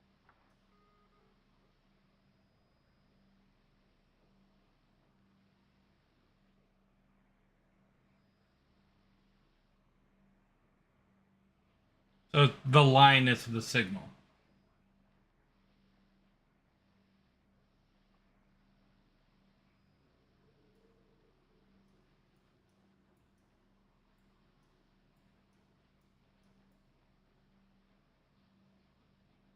Oh, FM. Type in the numbers, James. Gadsden.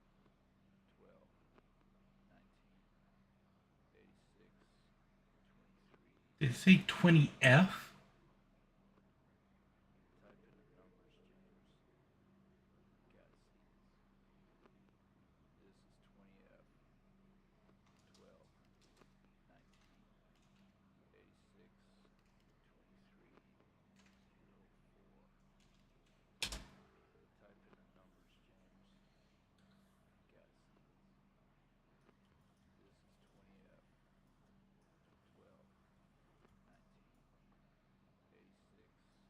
in the numbers, James. Gadsden. This is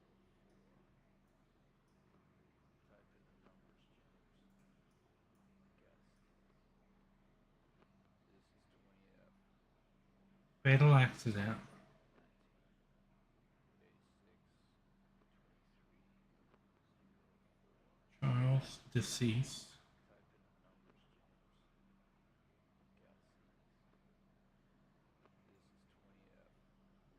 numbers, James. Gadsden. This is 20F. 12. 19. 86. 23. 04. Type in the numbers, James. Gadsden. This is 20F. 12. 19. 86. 23. 04. Type in the numbers, James. Gadsden.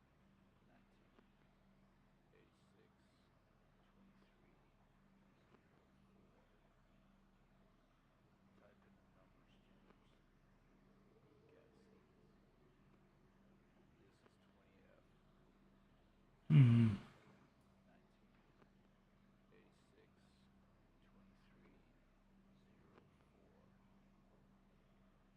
04. Type in the numbers, Report. Gadsden. This is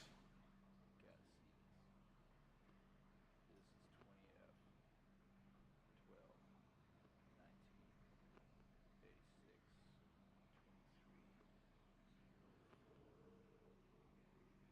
12. 19. 86. 23. 04. Type in the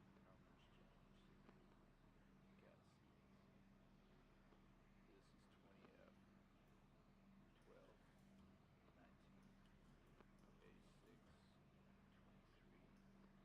23. 04.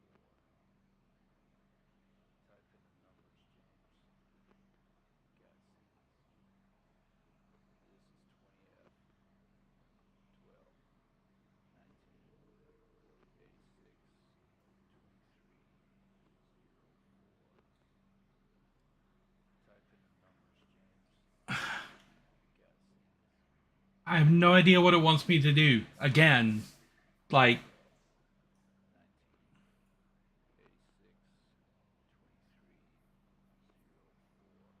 I mean, there's puzzles and then there's random solutions that you're just supposed to know.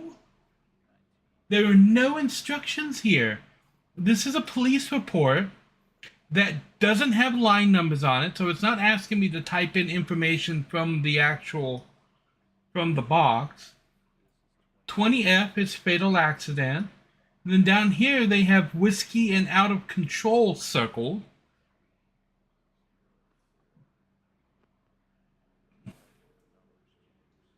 So is it fatal accident, empty whiskey and out of control? Is that what I'm supposed to type in?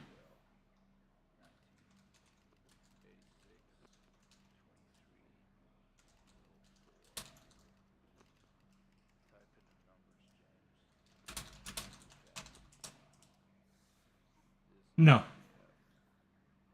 That's literally the only thing that I can think of with the information that they presented me.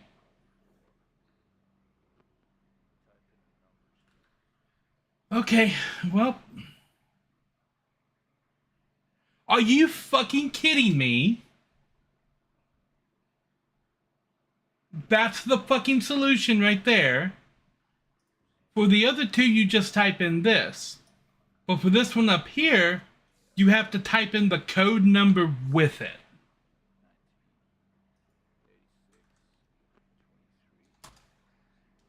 I mean, if you're going for suspense or any kind of scary, the moment you annoy the player, you killed it.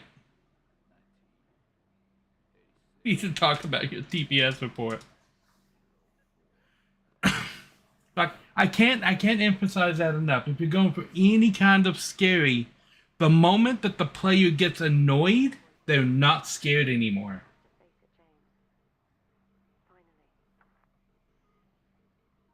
Because that's what happened to so many people who played Amnesia.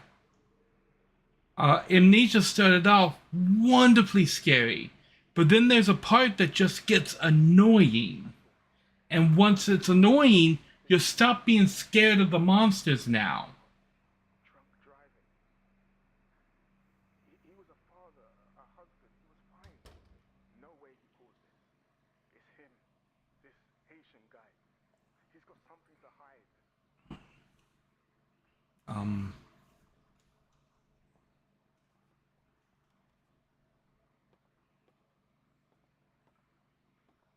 But yeah, like, whenever you're playing any kind of scary game, you have to walk a very fine line to keep the player scared.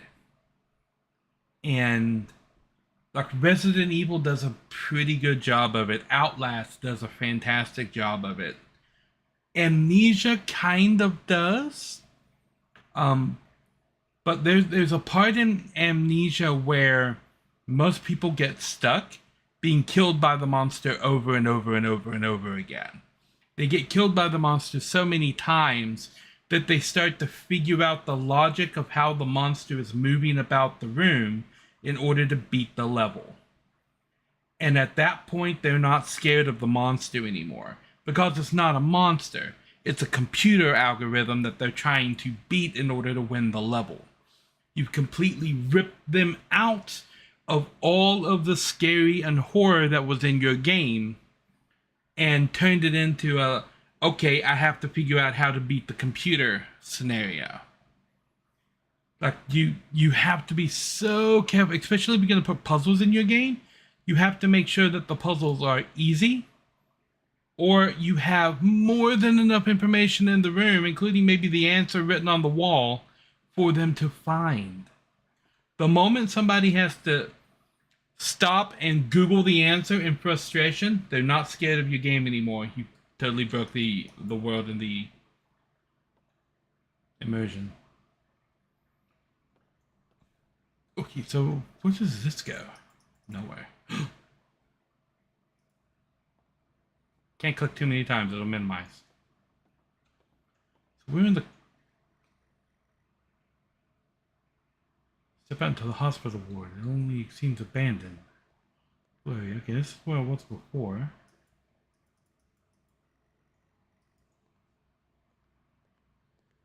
All your episodes were recorded to tape. This is the full.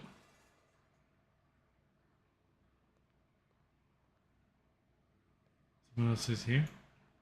Can I just pull this and leave? Hello? Ha!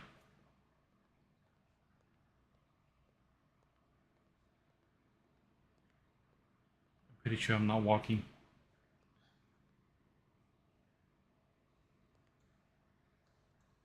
Okay, maybe I was walking. What are those keys? Where are my feet?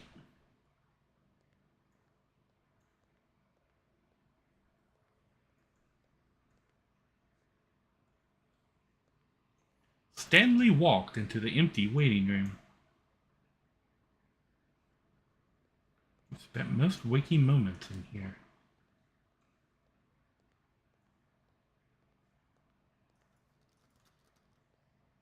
Okay, can go that way. Another door you never opened. You don't know what was in here. Can I close this? I'm gonna close this door. Oh, why do both of the doors into the creepy room open? I got a glimpse of this room. You guess that's why there's no detail here. Okay.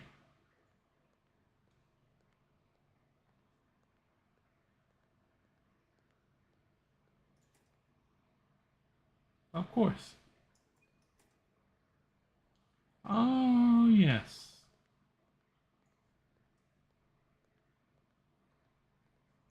Stanley stared at the photograph. Okay. How many times can I make that joke before it becomes funny?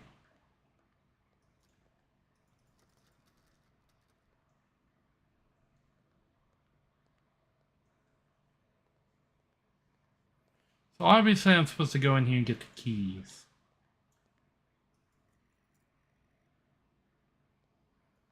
Keys weigh heavy in your hand.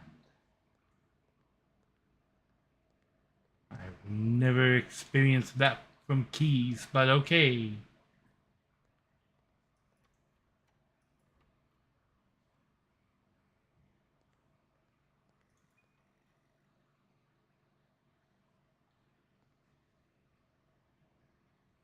There's a person right behind me.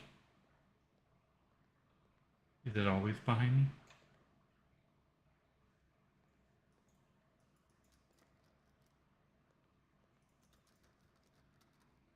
It's locked.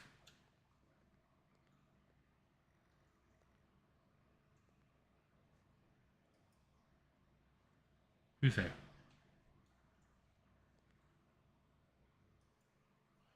Oh.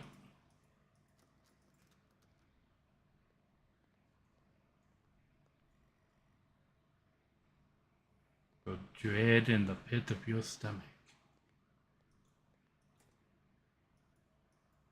My God, it's Zool. Oh boy. Okay, we have a 22-year-old male just brought in from a vehicle collision. He was awake and mobile at the scene, but collapsed on arrival to the emergency ward. The other passenger died in the accident. I'm getting no pulse. Prepare for defib. That's the stuff from episode 2. 100 joules.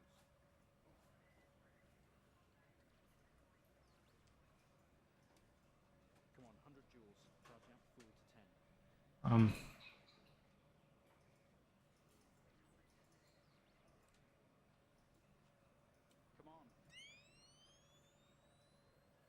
Oh, I have to charge my own defibrillator.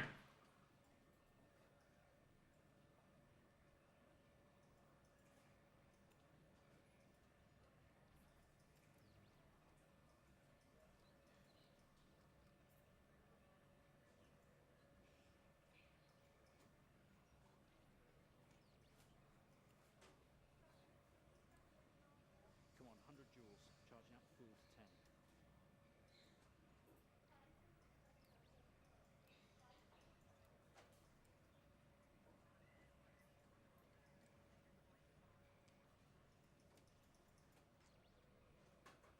Um,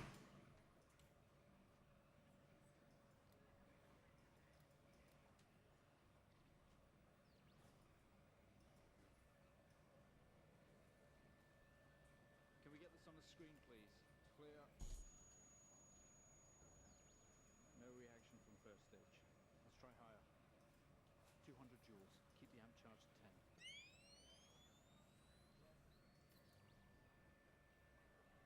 200 joules. Keep the charge at 10. Let's go. yes, I'm trying to refigure out how all the machines work. Clear. Okay, we have a reaction of some sort here, a weak signal. Let's keep going. Increase again. 360, charge full.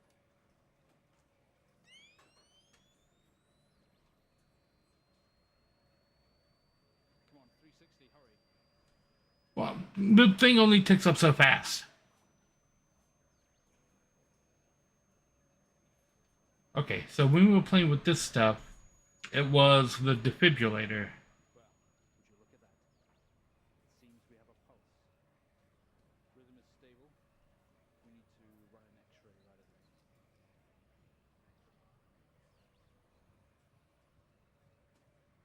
Where are we with that X-ray? Let's get it going now, please.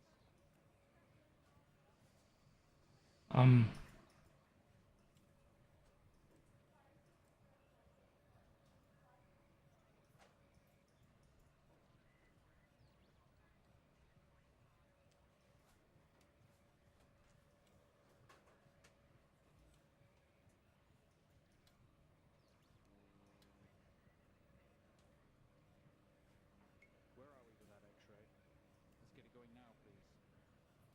I have to remember what the X-ray device was. Intracerebral hemorrhage.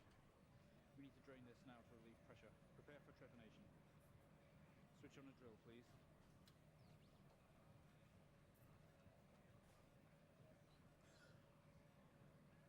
The drill, please. Mr. Aishin, you've made excellent progress. You're doing great. We need you to stay calm and try to relax while we go through. No, this is not relaxed.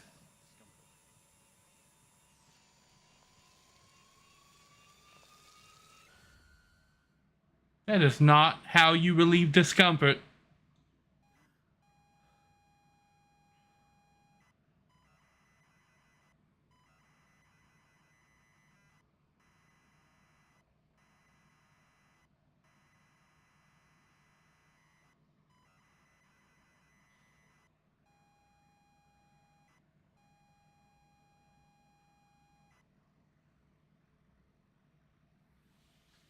Not only is tonight New Year's Eve, but tomorrow you leave on a 6-month trip abroad with friends. Mom, Dad, and your sister Jennifer have decided to throw a party to celebrate it all.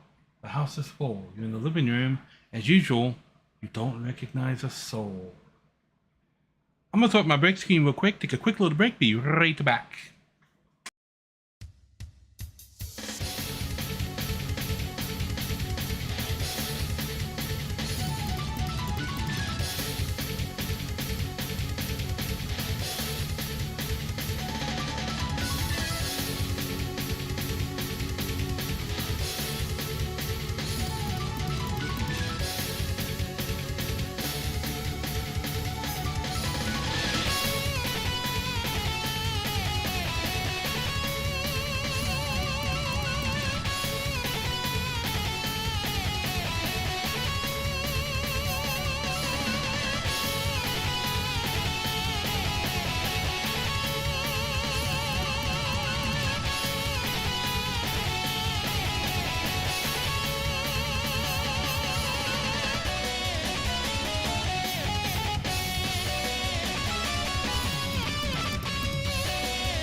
Okay, I have returned. So, in the living room, well,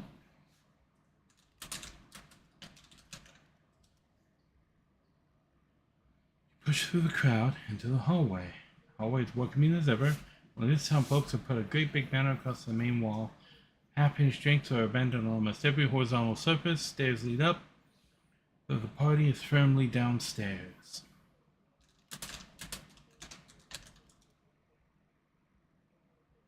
They say all the best parties are in the kitchen. It's full of people and loud. There are drinks and food on the table, and the party's in full swing. Dad has cooked the hog roast, which sits proudly on the table, although no one is eating it.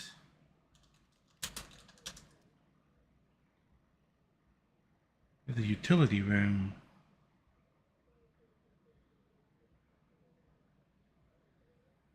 Something's going on with YouTube as well.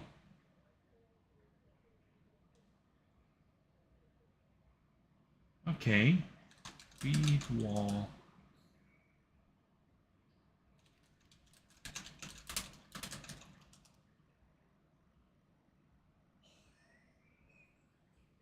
Happy New Year. Hey, okay. Go to Jennifer.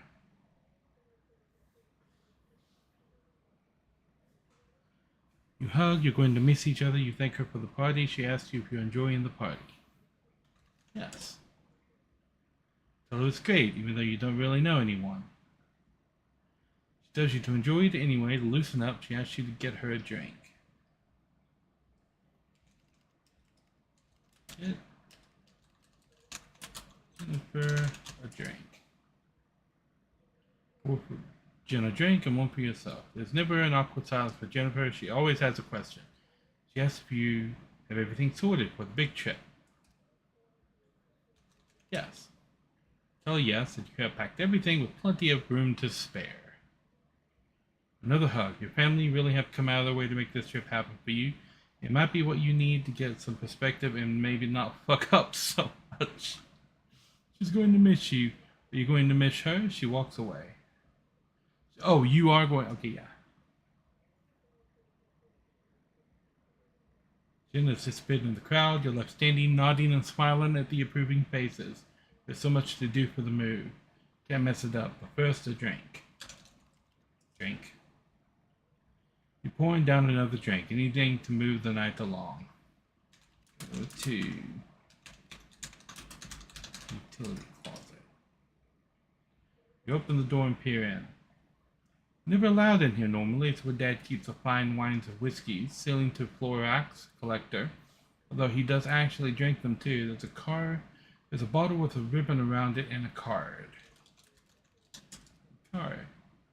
Pick up the whiskey and the card. It's your dad's handwriting. Son, we're so proud of you and everything you've achieved. You've earned this. It's a bottle of 25-year-old double malt. You shouldn't really, but you have to try it. With your whiskey in hand, you take in the room around about you. There must be thousands of pounds worth of drink in here. You really must thank your dad for the whiskey.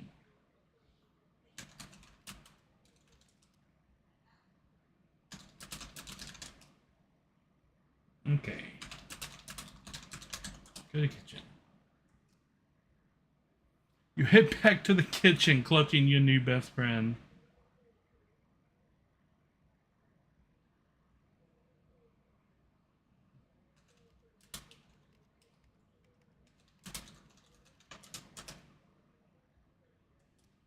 Okay. You bumps and laughs on the way through. You make it to the hall, stop dating your tracks. It's Jen, covered in blood. She's staring straight at you. No one else notices.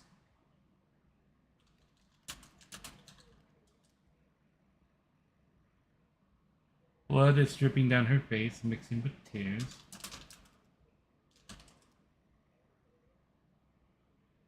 I'm sorry, I don't understand.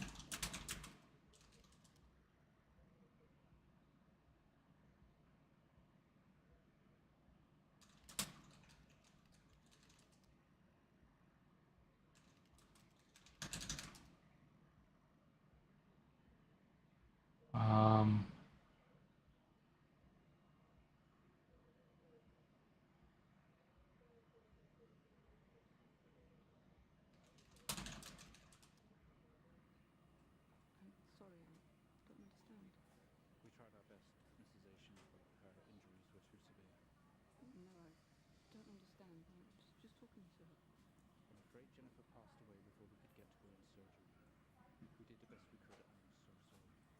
Where is she? Let me see her. Please, Miss Seaworth. I don't want to take a seat. Let me talk to her. Now. I'll arrange for you to see her. In the meantime, James is in recovery. He's stable for now. I don't want to see him. Oh.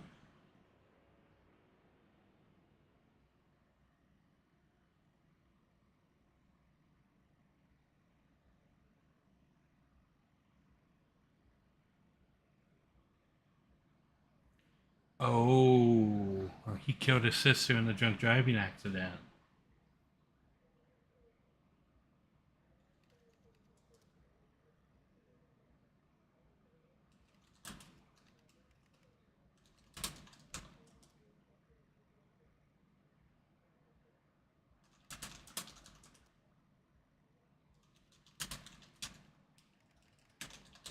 Look around.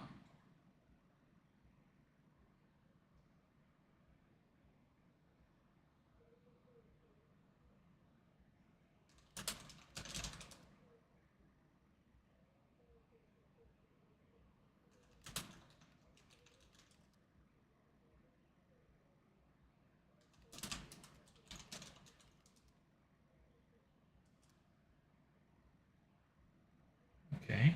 Kitchen's. We're looking for the car keys. Kitchen is busy. Way too many people crammed in here, but I guess this is where the food and drink are at. The guests are like a set of vultures. Picking up the roast from the kitchen counter, your dad is locking up the utility room.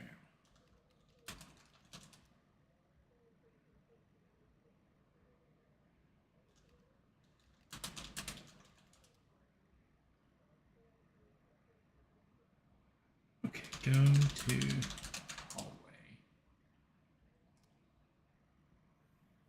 Back standing back in the hallway, bottle of whiskey in hand, but no car keys. Jim points to the living room and sighs as she puts on her coat.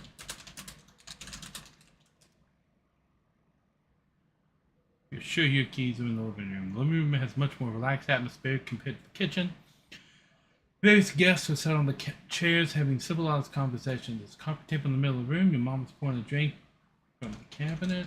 Look around. Coffee table, drinks cabinet. One of the chairs is overflowing with jackets and coats.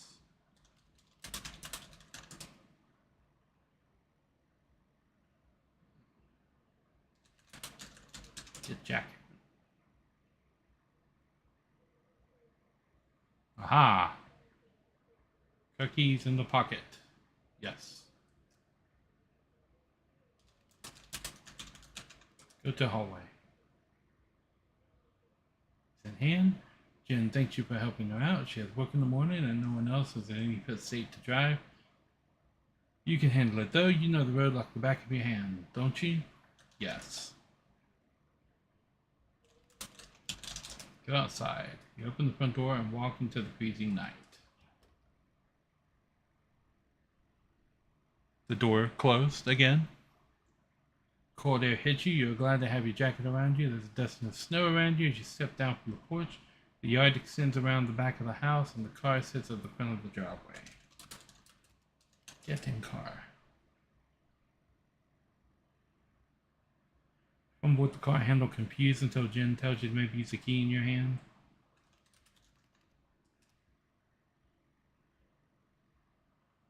Fumbling with the car keys, you eventually get it up and climb inside. It's freezing. As you fumble around with your seatbelt, your sister opens up the glove box and hands you a note and a key that was inside.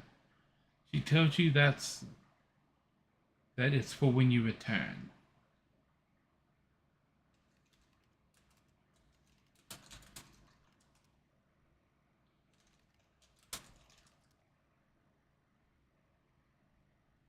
A note from your dad and reads, "Hi son, hope you enjoy your break. You'll need to power the generator around back. Also, to get power and lights on. Also found something in the attic for you. It's in your room. Enjoy."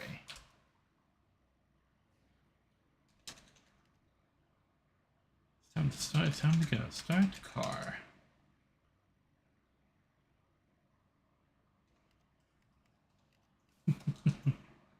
Cheeky bugger.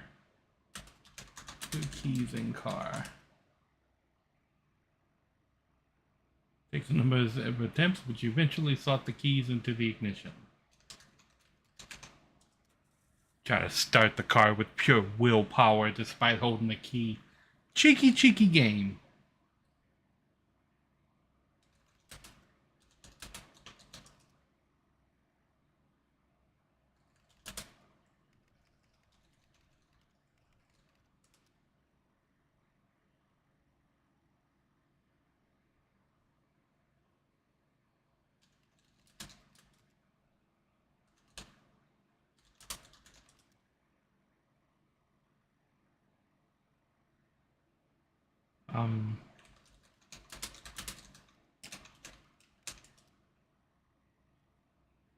Okay.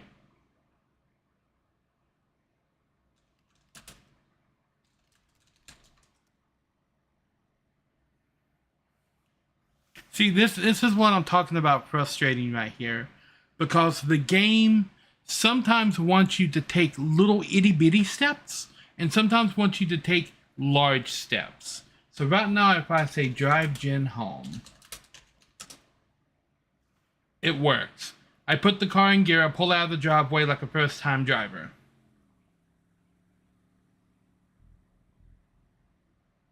Okay. But when I tried to get to this state before, it's like, no, you have to put the key in the switch. I put in start car. It's like, you can't start the car without putting the key in the switch.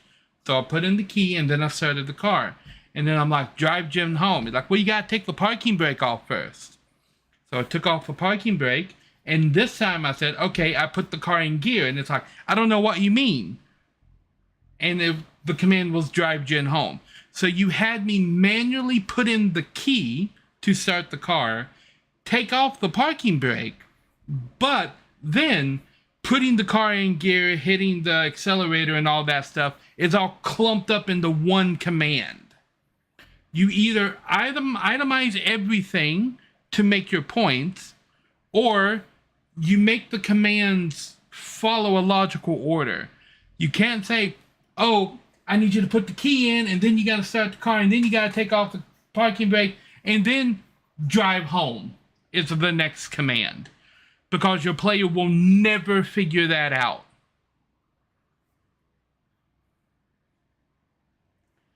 Is it left or right? Let's say it's right.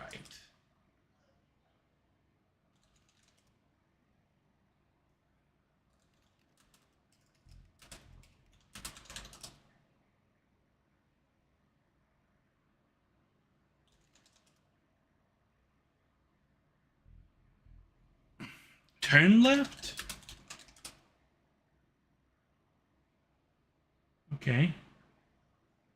Confident that you're on the right road now, you loosen up and put your foot down on the accelerator. You feel powerful as the rewards of your command. Jen sits up in her chair and clutches your arm. She asks you to slow down. There's no...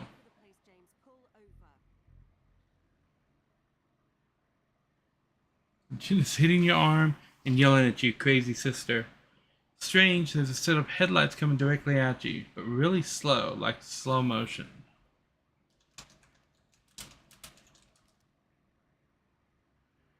Try to react, but your body isn't responding. There's nothing you can do to stop this. There's no way to control it. The lights merge with your car, the outside.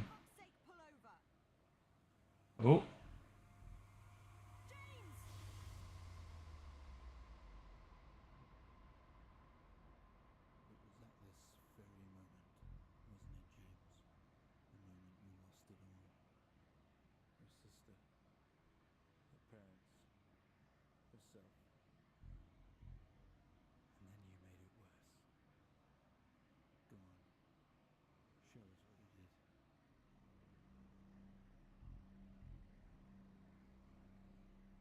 Okay.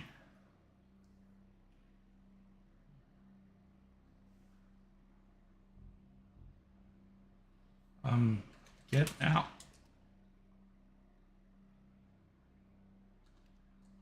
Undo. Seatbelt. What did James do?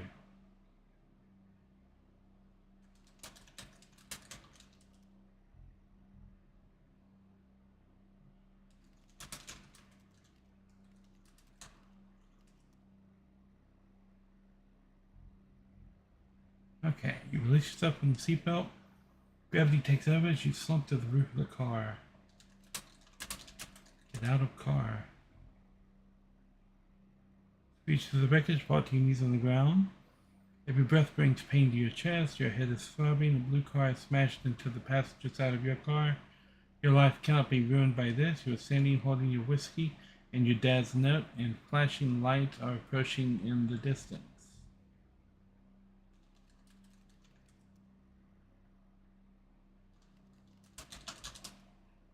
Crash site. Smoke billows from the crash cars as the exterior lights flickering on and off.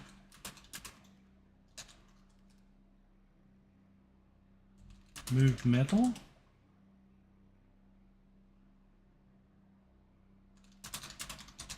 Get the lights.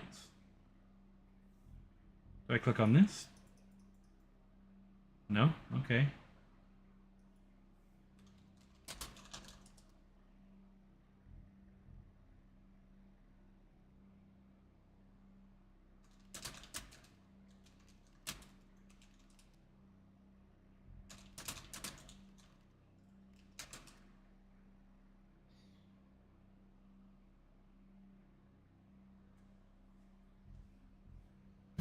I am once again at a loss. What are you intending me to do here?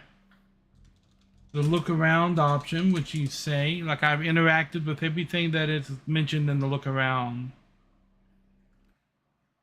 So once again, for the third time, I have to get out of the game.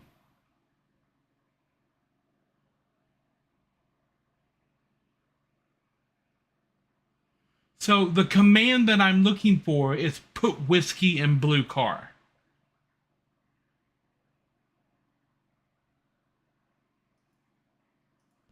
There is no hint anywhere that I'm still holding the goddamn whiskey bottle.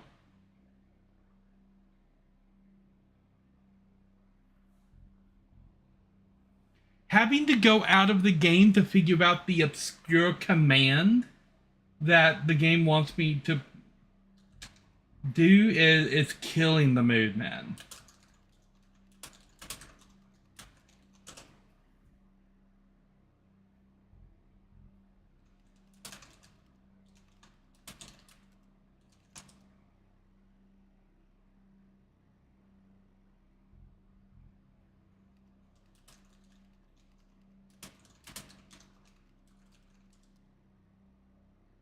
Put whiskey in blue. Yeah, okay. And you have to type it in exactly in that phrasing, or it won't work.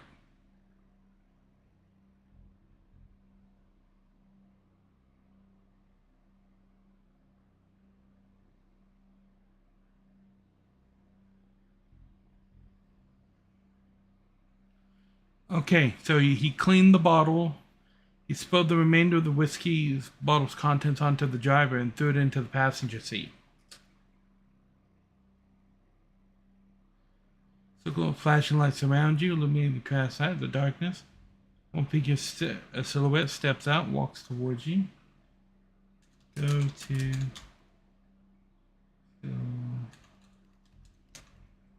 like in the third one, yeah. I know you're tearing yourself apart over it, but no matter what you keep telling yourself, you have to listen to me. That accident, Paul, me, you have to remember.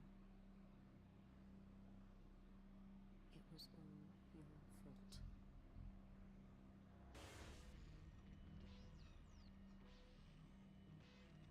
Okay. What you did, how you left me there to protect yourself, planting evidence on some poor man. You went headfirst into that officer and you wrecked all of our lives. And then you couldn't even take responsibility. You did the right thing for you and no one else. Save yourself. Only it was wrong, wasn't it? Look at you now, utterly consumed by it.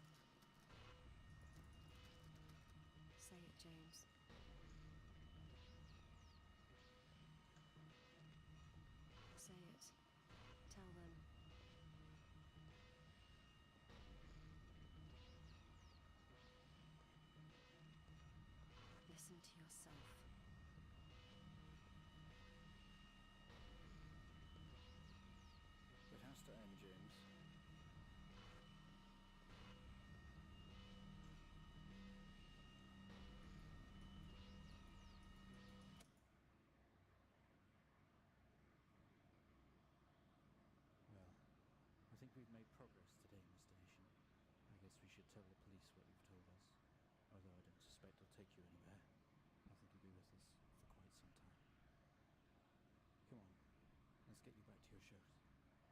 see you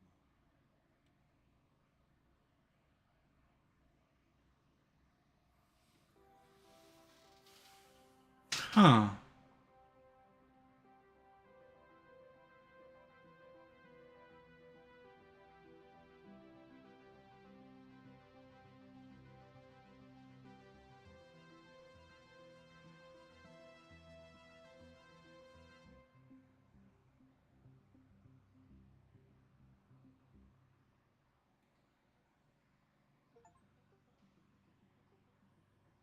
Okay.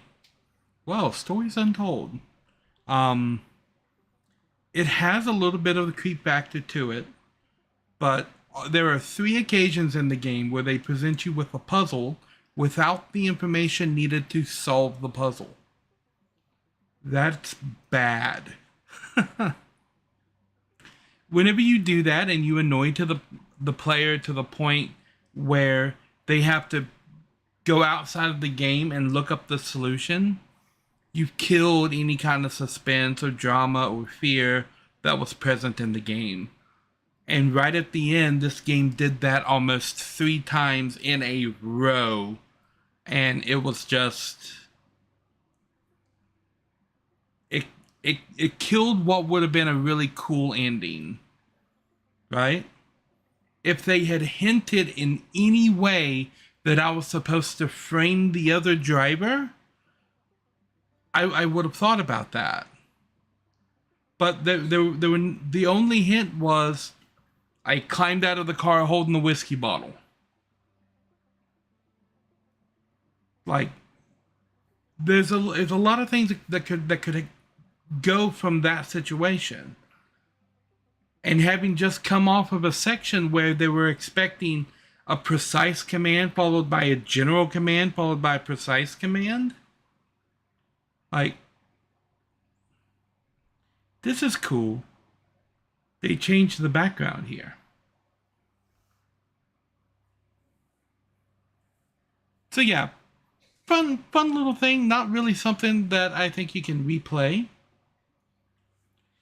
It's kind of a one and done type of deal, I think.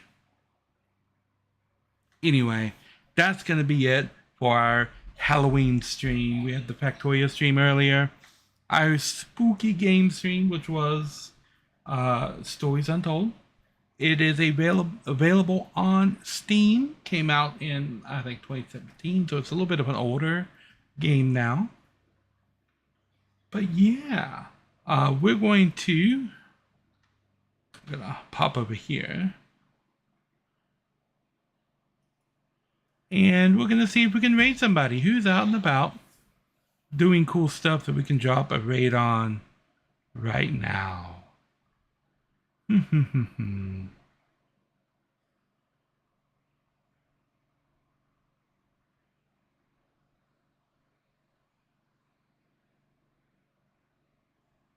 Let me see.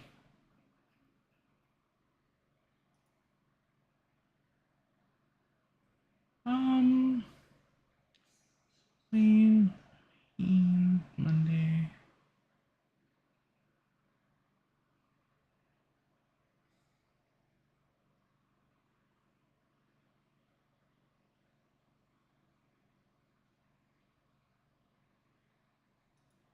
Let's drop in on Lady Araheen. She's playing Factorio. I was playing Factorio earlier. So yeah, we'll drop over to Lady's stream and I will catch you guys at the beginning of next week when the holiday, when the anniversary stream for the channel starts. Yes. Keep track in the Discord if you want to know. Oh boy. The thing disappeared. Hold on.